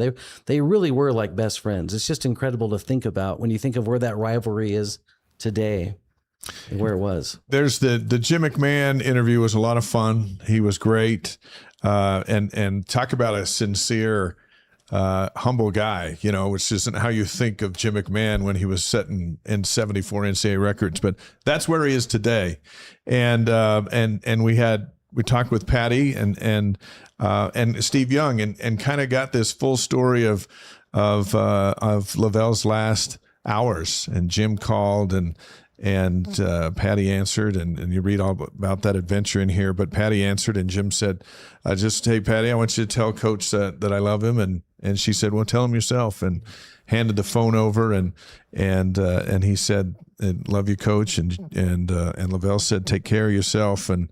And that was the last moment. Then when we were talking to Steve Young about that incident, Steve started to cry because he knew that captured the essence of LaVell. And that's exactly what Steve said, is that story that we had just told him, where here this coach and player are expressing love to each other. He said that is the entire essence, and that's the whole package of LaVell right there in that little story of everything. I thought it was awesome. It's interesting when you talk to Jim about coming to BYU in the first place, he had no interest in coming to BYU. He wanted to go to UNLV. And he really wanted to go to Notre Dame, but Notre Dame he wasn't even on their radar at all. In my opinion, the greatest quarterback in college football history, but Notre Dame wasn't interested, right? UNLV and BYU. And Jim's dad met LaVell, and Jim met LaVell. And Jim said, I want to go to UNLV. And his dad's like, absolutely not. You are going to go and you are going to play for LaVell Edwards. You're going to go to Provo and you're going to play for that man. And that's why he came here. And they had a remarkable relationship. The weekend would be over, and Jim always knew he had to report back to Coach Edwards. And we'd have practice on Monday, and you'd always see LaVell go, hey, Jim. And he'd come over, and then they would just stand over there and talk, and we'd work out and stretch, and he literally would pull him aside, and they had such a really special relationship. It was fun to watch. And that was another thing is how LaVell was able to connect with so many different people on different levels, and the way he treated Jim would be different than how he would have treated Mark Wilson or Gifford Nielsen. Mm-hmm. But he was able to do that. Dr. Mark Ogletree, co-author of the new book, The Leadership Legacy of LaVell Edwards, is on The Wise Guys, presented by Brady Plus, Mountain America Credit Union, and Touch Points, featuring Aflac. So in what ways do you see, and I know it's described in this book, LaVell's influence on Kalani? Well, a lot of people say that they're the same person in so many ways. Once again, just the focus on relationships, the focus on building testimony, the focus on building a program based on principles and core values. But the love that Kalani has for his players is so evident. And he told us, right? He told us a couple things, but one that I was so impressed by was that LaVell Edwards was the most Christ-like person that he had ever known. And number two, that yes, that relationship meant everything to him. His relationship with LaVell, I think one of the great classic pictures is that last game, and there's LaVell and Kalani hugging each other. Kalani's crying, and who would have known, 20, 30 years later, that there's one of the next coaches for BYU, but relationship is everything. Kalani would tell us that. And we see Kalani, I think his only ambition in life is to make LaVell proud of him as a football coach.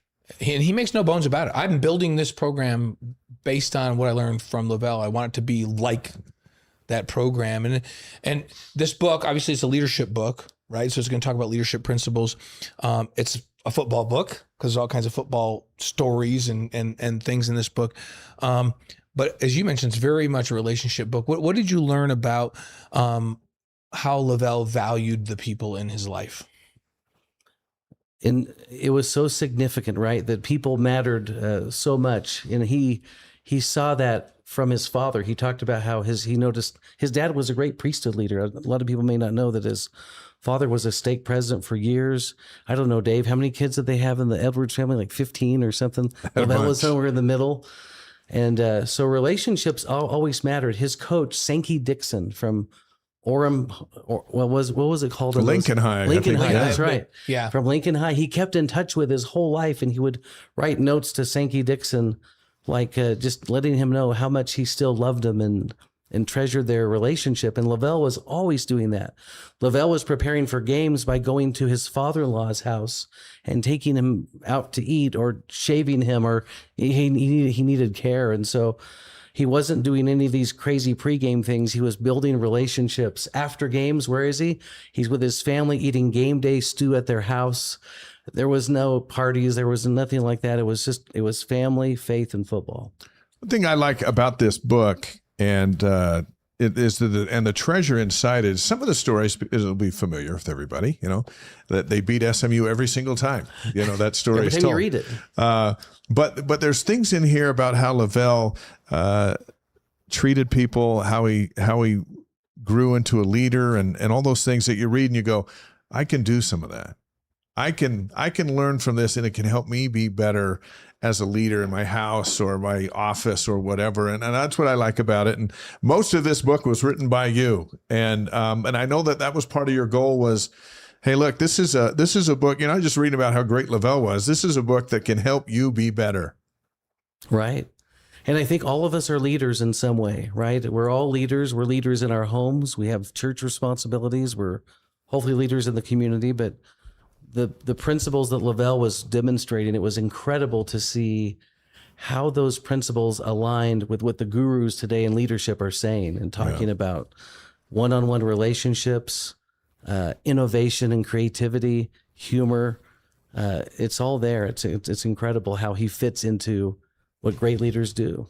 Get it today at Amazon Books. They'll send it right to your house, and you get it at the BYU store as well. The leadership legacy of LaVell Edwards. 5 questions for Mark, presented by Strategy Square tonight. Your 5 favorite wins under LaVell Edwards. 5 through 1. But we're going to start with 5. Yeah, we're going to start with 5 and we'll work our way back to the greatest win under LaVell. I'm going to try to go outside the box a little bit with you all today. All right. So for number 1. No, sorry. Number 5. Okay. Number 5. Scared me there. We like some drama in this show. Number 5 is BYU versus Texas A&M in 1979, when BYU goes down into Texas and plays A&M, who was ranked 14th in the nation. Yeah. Mark Wilson has the appendectomy, right, the week before. BYU comes within 1 point at the very end of the game. Dave and I got to sit with Mike Lacey and hear the whole story firsthand. Mark Wilson and Mike Lacey for the 2-pointer, right? How that play was called. Yeah, that's in the book. You can read about that in the book. We won't give it away of how that play was called. And then they have the choice. We could either tie this game or win it. They go for the win, and they do it with a couple minutes left. Yeah, great. And that is, as I understand it, the first time BYU ever beat a nationally ranked team ever. And so that was also the first game ever on KBYU TV. Was it really? Yeah. It was a blue blood, what we would call a power team now. Yeah. It put BYU on the football map. Yeah, it really did. It put them on the map. Okay. So that's number 5. I'm going to go BYU versus Kansas State, Cotton Bowl, 1997, the 1996 team, we win 19-15. K-State was ranked 14th at the time. We end up being ranked 5th nationally. That's another huge win. What I like about it is here's LaVell winning in a different way with a different team. 15 years after his biggest win, he's still finding ways to be innovative and creative. So there's number 4. Number 3, I'm going to go BYU Miami. Oh, yeah. And you guys can talk more about that one probably more significantly than I can. I was watching that game from Mesa, Arizona, but everyone you talk to would say that you could feel the electricity outside of that stadium as we played the number 1 team in the nation in September of 1990. Miami goes on to only lose 2 games that year, us and Notre Dame. Number 3, they finished number 3. They finished number 3 in the nation. And we all would agree that that's what puts Ty Detmer into the Heisman Trophy. In fact, 406 yards passing that game, 3 touchdowns. Yeah. So here's my crazy outside of the box. You ready for this? Yeah. Number 2, BYU versus SMU. Which one? The Miracle Bowl. Oh, 80. Okay. It's not number 1. That's true. Are you okay with that? Right. Yeah. I'm eager to see what number 1 is. And by the way, I'm still blown away with the younger generation that they are not aware of that game. Blaine was there. No, I was a senior in high school. I had just talked to Joe Paterno 2 days before, and he reminded me that if I wanted to win national championships, I needed to come to Penn State and stay home. Right. Because I'm from just up the road in upstate New York. Right. This is where you need to be. I was thinking about it. And then I watched that come back, and I turned to my dad and I go, I'm going to go throw the ball 55 times. I'm going to go there. That is way more fun than Penn State. Penn State is boring. That game was the difference between me going to Penn State and me coming out to BYU. It changed my life. In 4 minutes, they score 3. For the younger generation, in 4 minutes, they score 3 touchdowns. In that drama, there's an onside kick recovery. There's a punt block. It has everything. They could make a movie about that. We win 45. What do we win? 46, 45. Yeah, that's number 2. So what could be number 1? You want the drum roll? Let's do it. I'm gonna go BYU versus Utah 2000. LaVell's last game. Oh yeah. So once again, the drama there is incredible, right? It's LaVell's last game. It was not a great season. They go into that game 5-6. Brandon Doman, his second start. And then as you guys know, they're winning. Well, they take over in the fourth quarter and they get the lead. And with 2 minutes left, 2 minutes and 11 seconds left, Brandon Doman throws, I think, a 34-yard pass and a 36-yard pass, both to Jonathan Pittman. Yeah, Joseph Pittman. So think about it. We gained 70 yards in 10 seconds. and LaVell said, here's LaVell, but he said, when he completed that first pass, I thought we were going to win. When he completed the second one, I knew we were going to win. And then Brandon Doman runs that run around the right side and what is it from the 4-yard line and scores. Yeah. But to have LaVell go out in that way, to me is so significant. It's just a microcosm of his entire coaching life where these come from behind victories. I mean, face it, there was a time in our life we always knew, no matter how far BYU was behind, they were going to win. We always knew they were going to. And here it is, the epitome of that in his last game. 5. That's a great one. Touchdowns, 5 victories over the LaVell Edwards era. Those are Mark Ogletree's 5 favorites. The book's called The Leadership Legacy of LaVell Edwards, available at the BYU store, Amazon Books, and cedarfort.com, and everywhere else that you get books. Somebody said, hey, get Jim or Steve to narrate the audiobook version. We'll work on that. I was hoping Dave could do that. He's got the pipes. Yeah, it's great to have you here. Great to be here with you all. Congratulations on this project, and we encourage everyone to buy it and read it and enjoy it and learn a few things. Thank you. All right. Yeah, I can't wait. I got a signed copy. You got a signed copy right there. He's got his copy right now. There, I got. Well, I'm start reading tonight. Yep, I'll read this whole thing cover to cover. I appreciate it. Thanks, appreciate Mark. you. You bet. All right, the leadership legacy of LaVell Edwards. Some great stories in there. Check it out. And Mark does a great job in taking stories and turning them into principles, and you'll see that throughout the book. Quick Quack Car Wash, a proud sponsor of the Wise Guys. This week, Quick Quack's in Los Angeles County, celebrating a grand opening in Lawndale. Fundraiser today benefiting Providence at Home Trinity Care, which provides loving, compassionate, value-added hospice and other services reaching 9,000 families annually. They also operate the only pediatric hospice program in LA and Orange counties, helping more than 400 kids every year with life-limiting illnesses. And as usual, there'll also be 12 days of free car washes starting Wednesday at the Lawndale location. If you have someone who could benefit from a Quick Quack fundraiser, submit their name at quickquack.com/preview fundraiser. Quick Quack Car Wash, founded by BYU grads, operated by BYU grads, and they support Cougar sports and the Wise Guys. So please show your support by getting your car washed at a Quick Quack, and don't drive dirty. That's what they like to say. Don't drive dirty. Now you have a photo that you want to show everybody. Yeah. So if you remember, we auctioned off for the great charity Ephraim Hope Foundation at the golf tournament an opportunity for some fans to come play golf with you and I, and whatever they paid for that round of golf at Riverside Country Club with you and I would go to helping the children in Uganda go to school, which is a big deal. Hey, look at this. This is our picture from our round of golf this last Saturday. We got out early before it got too hot. We got out at 8:00 in the morning. It was a glorious day. We had a great time. So going left to right, there's Dave. Well, let's go. Is it left to right? I don't know. Let's start with Dave. I'm on the side. Yeah, so there's Dave. You guys know who Dave is, right? So going from right to left, I guess we would say, at least the way I'm looking at it, we have Sean Richards, and then me kind of in the middle right there, and then Kevin Ross. We had a great time with Sean and Kevin, and they helped us do good things for these kids. Yeah.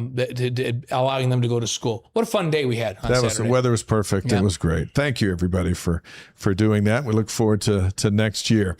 It's time now to welcome the Hotel Park City Ruth's Chris Superfan. When you're in Park City, treat yourself to something extraordinary. Escape to Hotel Park City, the area's #1 rated boutique hotel, where personalized service, mountain elegance, and peaceful surroundings create an unforgettable experience. Then savor the legendary tradition of Ruth's Chris Steakhouse, serving sizzling steaks on 500-degree plates. That's our favorite temperature. They've been doing that for 60 years. It's the #1 steakhouse destination for BYU superfans who appreciate the very best. Hotel Park City and Ruth's Chris Steakhouse, where unforgettable memories begin. Reserve your stay and your table today. Our first super fan tonight is Rulon McKay, it's 1,000 degrees outside, but let's start with an explanation. It's still over 90 out there. Can I stand up and just show the back of this? Okay, there's modeling. By the way, it is, I felt it earlier. It's like thick. Yeah, there's a story. You gonna wear that for the whole? You gonna wear this thing for the whole interview? Why not? Why not? Okay. I feel bad. I'm in shorts and a LaVell Edwards t-shirt, and I never wear shoes on the show. Everybody knows that. So that's from Mexico. Right. Tell us what. So the point is that to provide evidence that I am a super fan, I didn't even buy this. A friend of mine that I had talked to maybe one time in 15 years. Shout out to Dave Bromley. Yeah, California. He goes to Mexico on vacation. And he sees this for sale in some store, and he goes, I know who that belongs to. So he buys it and brings it to me in Utah. What was it doing at a store there? I have no idea. I'm like, I think I need to go to that store. So in addition to that, Poncho, yes. What makes you a BYU super fan? Oh, dear. Well, I mean, it goes back to as far as you can remember, right? Krasimir Chosic. I used to, as a 5 or 6 or 7-year-old, I don't know how old I was, I would make a little chart. And when Krasimir had a point or a foul, oh, maybe a foul's good. So I'll record that too. I have no idea what I was in recording. I'm just like, this is in my DNA. And then, Henry Bibby's beating BYU by 20. And I go back in the back room and just say, all right, I'm going to pray about this. And I come back out and BYU still loses. And I just like, all right, I'm okay. I'm still with the team. I'm still with the Lord. I love this place. Yeah. And I don't know, just our whole life. We listened to, Jim McMahon while we were hauling hay and feeding our horses. And we would just be like, wow, we're already up by 35 points. We didn't need to go to that game, in his first quarter. So that was fun. He was throwing it around. Let's take you back to 1984, because you and your wife helped put that up by the Y on the mountain, that #1. It wasn't even help. It wasn't even help. So I was in Sigma Epsilon. Yes, we did have fraternities back in those days. Yeah. And the whole fraternity is going to go put a #1 on the Y, because we had just won the national championship in April. The snow had melted. And so we said, okay, actually the student body president, vice president were members of Sigma Epsilon. And they said, okay, we'll leave the door open. You can go in there. So we go in there and roll out the piece of paper. Only my wife and our future wife, girlfriend at the time, show up. And so we're rolling out big, long, all the way down these long hallways, and we roll it up and put it in pillowcases and we haul it up the mountain. And it's just the two of us. And it probably took us 2 hours to put it up there, because you have to jab rocks into that mountain or it just all falls off, with the paper, right? And so we have our first kiss up there. I start feeling it. So wait a minute. Like, so not only is it number one, it was number one. Point. This sounds like an early on date. Yes. It was the first kiss, and she stuck with me. That's a memorable mountain. Wow. Yes, it is. How about yes, that? It is. All right, you're a proud member of the Cougar Club Satellite Network, which is the precursor to what we do today on BYU TV and ESPN Plus. Well, when we moved to Louisiana, it's 1989. There's no ESPN, maybe one game a year or something crazy. Yeah. And there's no BYU TV, but right. KBYU might carry a game or two or three or something. And we're just like saying, all right, how do we get a satellite out here at our branch? We don't have to go all the way to the stake center. So we lobbied the stake presidency, and by 1990, they said, yeah, you do need a satellite dish out there to watch conference. You do. Of course you do. And so when it was announced in church, hey, we are going to be able to watch conference because you just got a satellite dish. All of our wives just bust into. This is the first time we hear about conference. We thought this was about BYU football. That's awesome. We used to call games for that once in a while. Yes, we did. For the church satellite network, we'd call games, and we had fun doing that back in the early days. It's a long time ago. We were just kids. Rulon McKay is Hotel Park City Roost Chris super fan on the Wise Guys, live on YouTube, Facebook, Twitch, and wiseguys.com. Now we're all over the world on this show. Back then you had to go to the Stake Center just to get not it. Anymore. We're all over the place. But as a mission president in Guatemala, in 2022 through 25, how did you keep connected to the Cougars through that? Well, you have the missionaries, they're your first priority, but they actually say to mission presidents now, look, you need to date your wife. This isn't all about the missionaries, so you can kind of, keep the relationship going. Yeah. And so when the missionaries were kind of okay, and there was a game night or something, it might be 10 or 11 o'clock or something, we'd say, well, let's see if a game's still on. So I think one of the very first times we tune in, we see our missionary son on the front row of a BYU basketball game, cheering his head. He's in the, camp out group, cheering his head off, and a beautiful redhead right next to him. I find out later the red is to Jinx, Utah. There's no loyalty there at all. And so they end up coming down to visit us, and they get married and everything. They have twin boys now. Shout out Caleb and Becca. And they're just carrying on this just bleeding blue, It seems awesome to me like your family has a tradition that relationships start and they have to be related somehow to a BYU sporting event or a BYU sport in some way, shape, or form. One of my greatest memories, if you asked it, was I had my wisdom teeth, just out, and it's the Miracle Bowl, and I'm excited because we're coming back, and I'm trying to not open my mouth.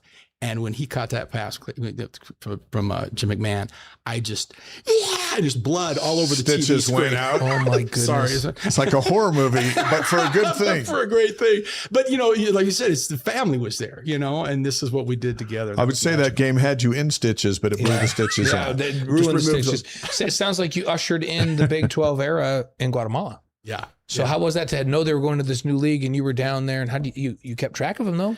Well, we kept track to the extent that we could, Sometimes my sons would say, hey, you saw the game, you heard the game? No, it was a score or whatever. And then when we could, we would watch it. It was a date, and it was perfectly sanctioned. Awesome. Actually encouraged. Let's do 5 questions for Rulon, presented by Strategy Square. We'll get to know some of your favorites here real quick. Yeah. How about your favorite sports movie? I think Rocky.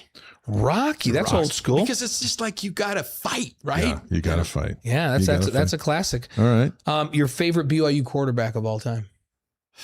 I think it's McMahon, just because, just lighting it up in the first and second quarter, game was over. Yeah. Every game. Great quarterback. Your favorite BYU running back of all time? Oh, man. I think I like LJ Martin LJ? right now. I just love you love him right now, huh? And keep going. Yeah. Well, he might just finish number 1. Right. Yeah.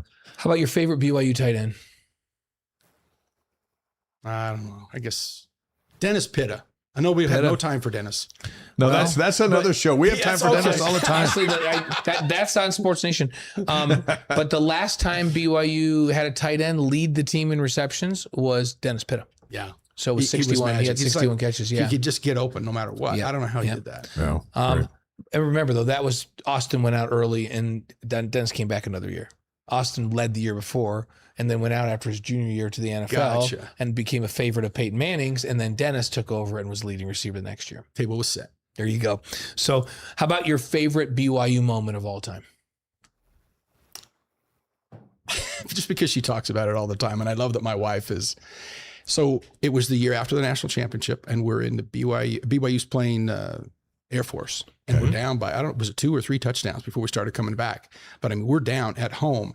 And every time we score, I'm like, yeah, right? And she comes home from the game, and her roommates just see these red marks all over her back. I mean, I just didn't realize how excited I was. And she's just like, but I still married you. So all right. You bruised your wife at the Air Force game and he slapped her on the back. I mean, we came back and won, right? Yeah, we excited. I think Vaisika had an incredible game in that game. They got a punt return for touchdown. They found a way. Yeah, they found a way. It was amazing. Thank you for coming and hanging out with us tonight. Thank you. Appreciate it. You like our lair okay? This is amazing. I don't know if I'd make the Ute logo that big. You I know. Well, you want to know what? We took so much flack for having it on the other wall where it was more visible that we had to move it over there. Okay, you made a little less visible. But that's the first BYU poncho we've ever seen. Yeah. Okay. Especially on a 96-degree day. See, whatever you got to do for the Cougs. Thank you. Rulon McKay, our BYU super fan. If you're a BYU super fan, we'd love to bring you on the show. Just go to the link at wiseguys.com, provide your contact information, a paragraph or two about what makes you a super fan, and we'll make it happen. Wise Guys is a show for all Cougar Nation, and no matter where you live, what country you're in, you can join us in studio or via Zoom. Nelson's going to get up from our extended green room and come join the show. He is our second Hotel Park City Rooster super fan here tonight, and it's a pleasure to welcome Nelson Abbott to the Wise Guys. We'll put those headsets on and officially welcome you in. How are you? I'm great. How are you? We're good. What makes you a super fan? What makes me a super fan? Yeah. I think it's just my overall love for BYU football. Is it just football? I love basketball too. Okay. But it's primarily the football and the experiences that I've had with family and friends over the majority of my life at the games. Yeah. We talk about that a lot, especially with this new Superfan feature where folks, they tie BYU sporting events to who they're with at these games. And it becomes a big deal because who you're with becomes a part of that memory, doesn't it? Oh, absolutely. Absolutely, it does. So you have a BYU room in your house. I do. What kind of things you got in there? I've got football signed by a majority of the quarterbacks that have been with BYU during my lifetime. Is that right? And a number of balls signed by the team. Yeah. As well as helmets and other paraphernalia and things I've picked up over the years. And it's kind of fun stuff, you know. It's a mini museum. It's a mini museum. But your fan was not exclusive to the BYU room. We understand there's something about your lawn. Oh, yes. Tell us about that. I'm very proud of that. Let's hear about it. So back in 2014, I had a chance to pick up a bunch of BYU flags, and I was trying to come up with a way to display them. And I thought, I can't just put a bunch of flags up in my yard. I got to do something that's different, take it to the next level. And I was mowing my lawn, and it was like I was guided. Like I just mowed it out. Wait, was this the spirit? It was the BYU spirit. Okay. It could have been the Dr. Pepper, but it was something. But it was something. But yeah, I mowed this giant Y in my lawn, and then I put the flags around the top part of it. And now I'm to the point where, last week I had people stopping me when I was out on my morning walk, asking me why the Y wasn't in my lawn yet. You say it's preseason. So how?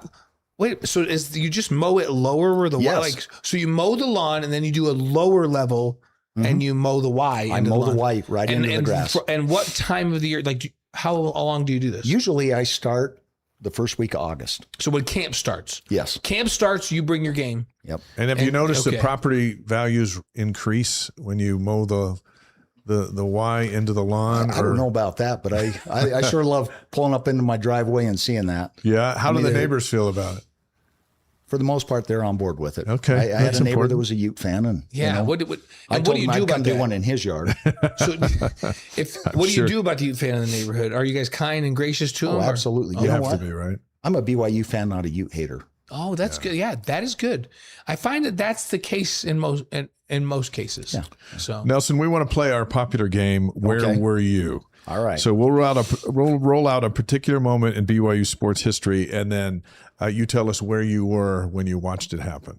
Okay. Sounds good. Let's start out with where were you when Jimmer and the number 7 BYU Cougars beat the number 4 San Diego State Aztecs with Kawhi Leonard at the Marriott Center. This was in 2011. I was actually building a model train and listening to it on the radio because I couldn't get tickets. Oh, man. You're building a model train. Yeah. Isn't it amazing how we know exactly where we were on some of this stuff? It was powerful. You remember model Jimmer train. going? You remember Jimmer going off? He was on fire. Yeah. I mean, I'll tell you, there have been very few times in my life where I've seen or heard that kind of experience. Yeah. And Greg was going off. So you had both those. Greg was on fire, that's for sure. He was feeling the spirit, I can tell you. Yeah. All right, making a model train. That's awesome. Okay, where were you when Zach Wilson literally threw a perfect game in the famous Idaho Potato Bowl in 2018? And it was kind of the start of, we thought, this kid's going to be pretty special. I was watching the game with my family and my brother. Okay. Where were you when Tanner Mangum threw a Hail Mary to Mitchell Juergens to beat Boise State in 2015, which was the week after the Hail Mary to Mitch Matthews? So this was the home game. Boise State. I was at the game. At the game. Where were you sitting? Over on the northeast corner where my seats have been most of my life. Northeast, okay. Northeast, So down by George Buchanan. Okay. Yeah. So opposite end zone. Yeah. So you saw the play cannon's develop. just right down below you. Mm-hmm. Yeah. Yeah. Did you think Juergens was going to catch it, or did you think it was over his No, head? I thought it was over his head. Yeah. I mean, that's the thing that makes it fun is they pull these things off that you don't think they can do. No. Where were you when Samson Nakua caught a touchdown against his former Utah teammates in that BYU win over the Utes in 2021? I was right there. Right, that same northeast, right in that northeast place. corner by George Buchanan. Yep.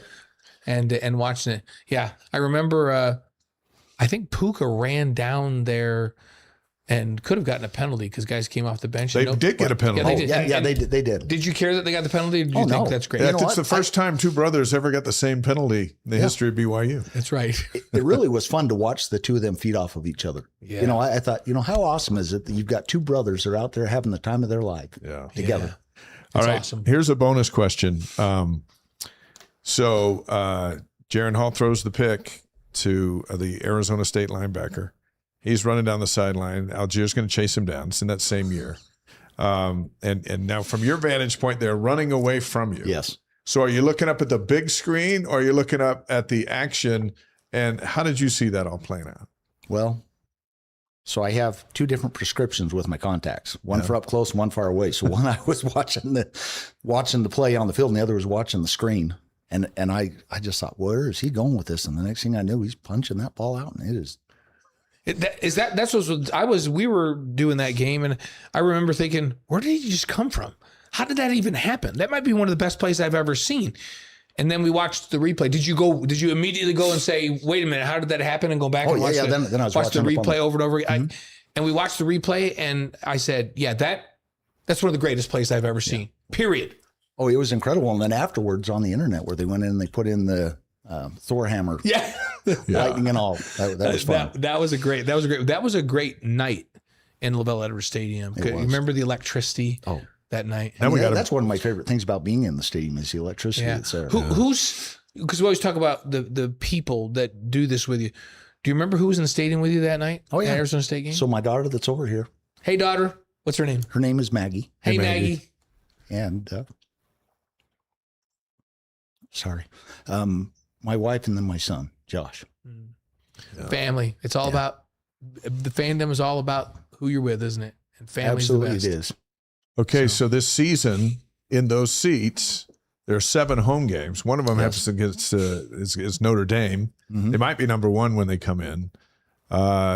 We will ask you which of all the games you're looking most forward to, but I just went right to that one. Well, that one's going what do you think about that be one? A fun one. I've got an old mission companion coming, and of course, he won't be sitting with us during the game. You can't give up those seats. No. I don't care if he is your old mission companion. No. Maggie going to be there with you? She'll be there. She'll be there with my you. My wife will be there. My son Josh will be there. So the 4 of you together. Yeah. And my nephew, who is going to start his mission the next week. And you're taking Notre Dame. I'm taking him. I'm like, because he may track into a lot of the Catholic schools out there. Well, he's going to be in Texas, so it's possible. What mission in Texas? Houston.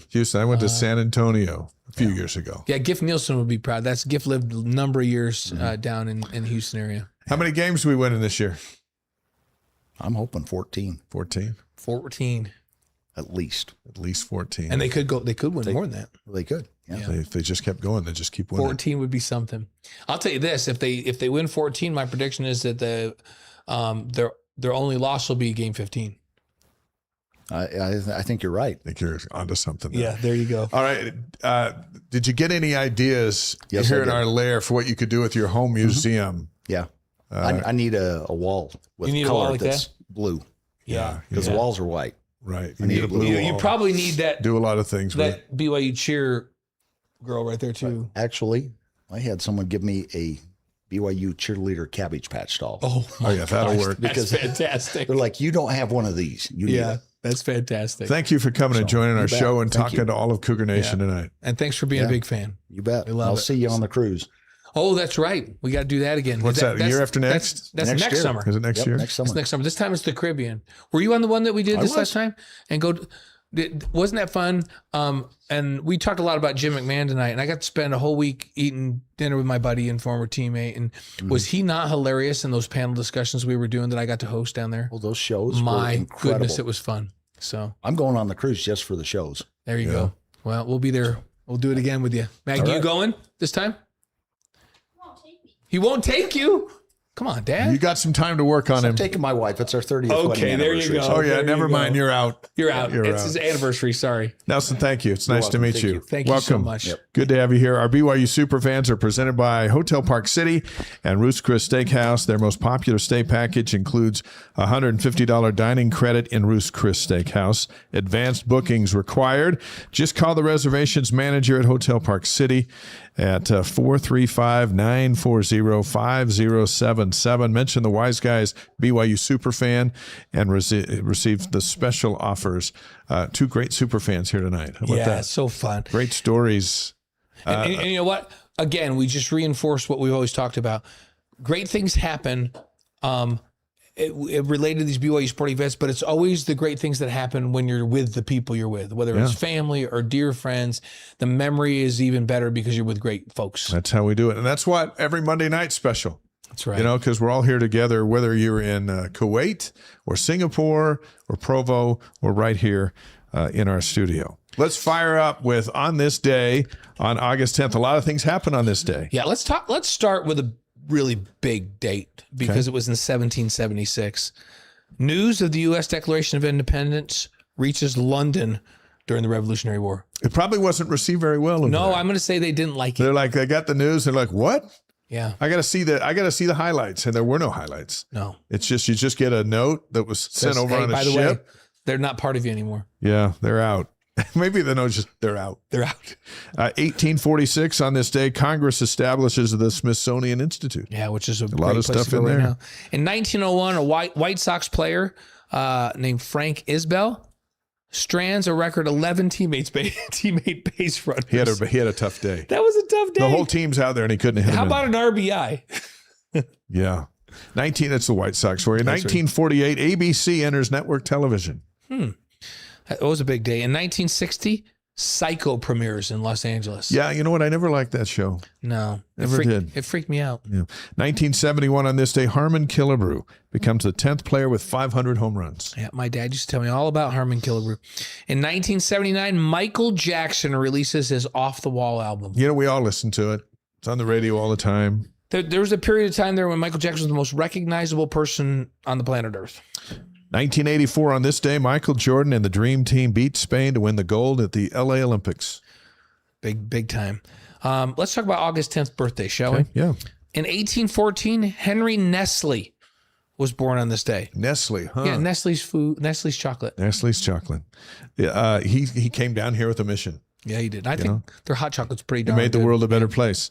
1974, Herbert Hoover, the 31st president of the United States. Was born on this day. August 10th. I'm going to 1874 on 1874, that one. you're Can't be right. 1974. August 10th, 1967. Riddick Bowe, the heavyweight champion. He fought Evander Holyfield in that fan man incident where you were there. When the guy flew in like with a fan parachute thing into the arena at Caesars, You were covering that, weren't you? Watch 1874 for Herbert Hoover. I didn't want the Hoovers to get mad at us. Weren't you there? I watched it fly right in. Crashed into the ring. Because you were the number one sports anchor in Vegas at the time. Weren't you also at the fight where Evander's ear got bitten by Mike Tyson? By Mike Tyson, yeah. You were in all the crazy stuff.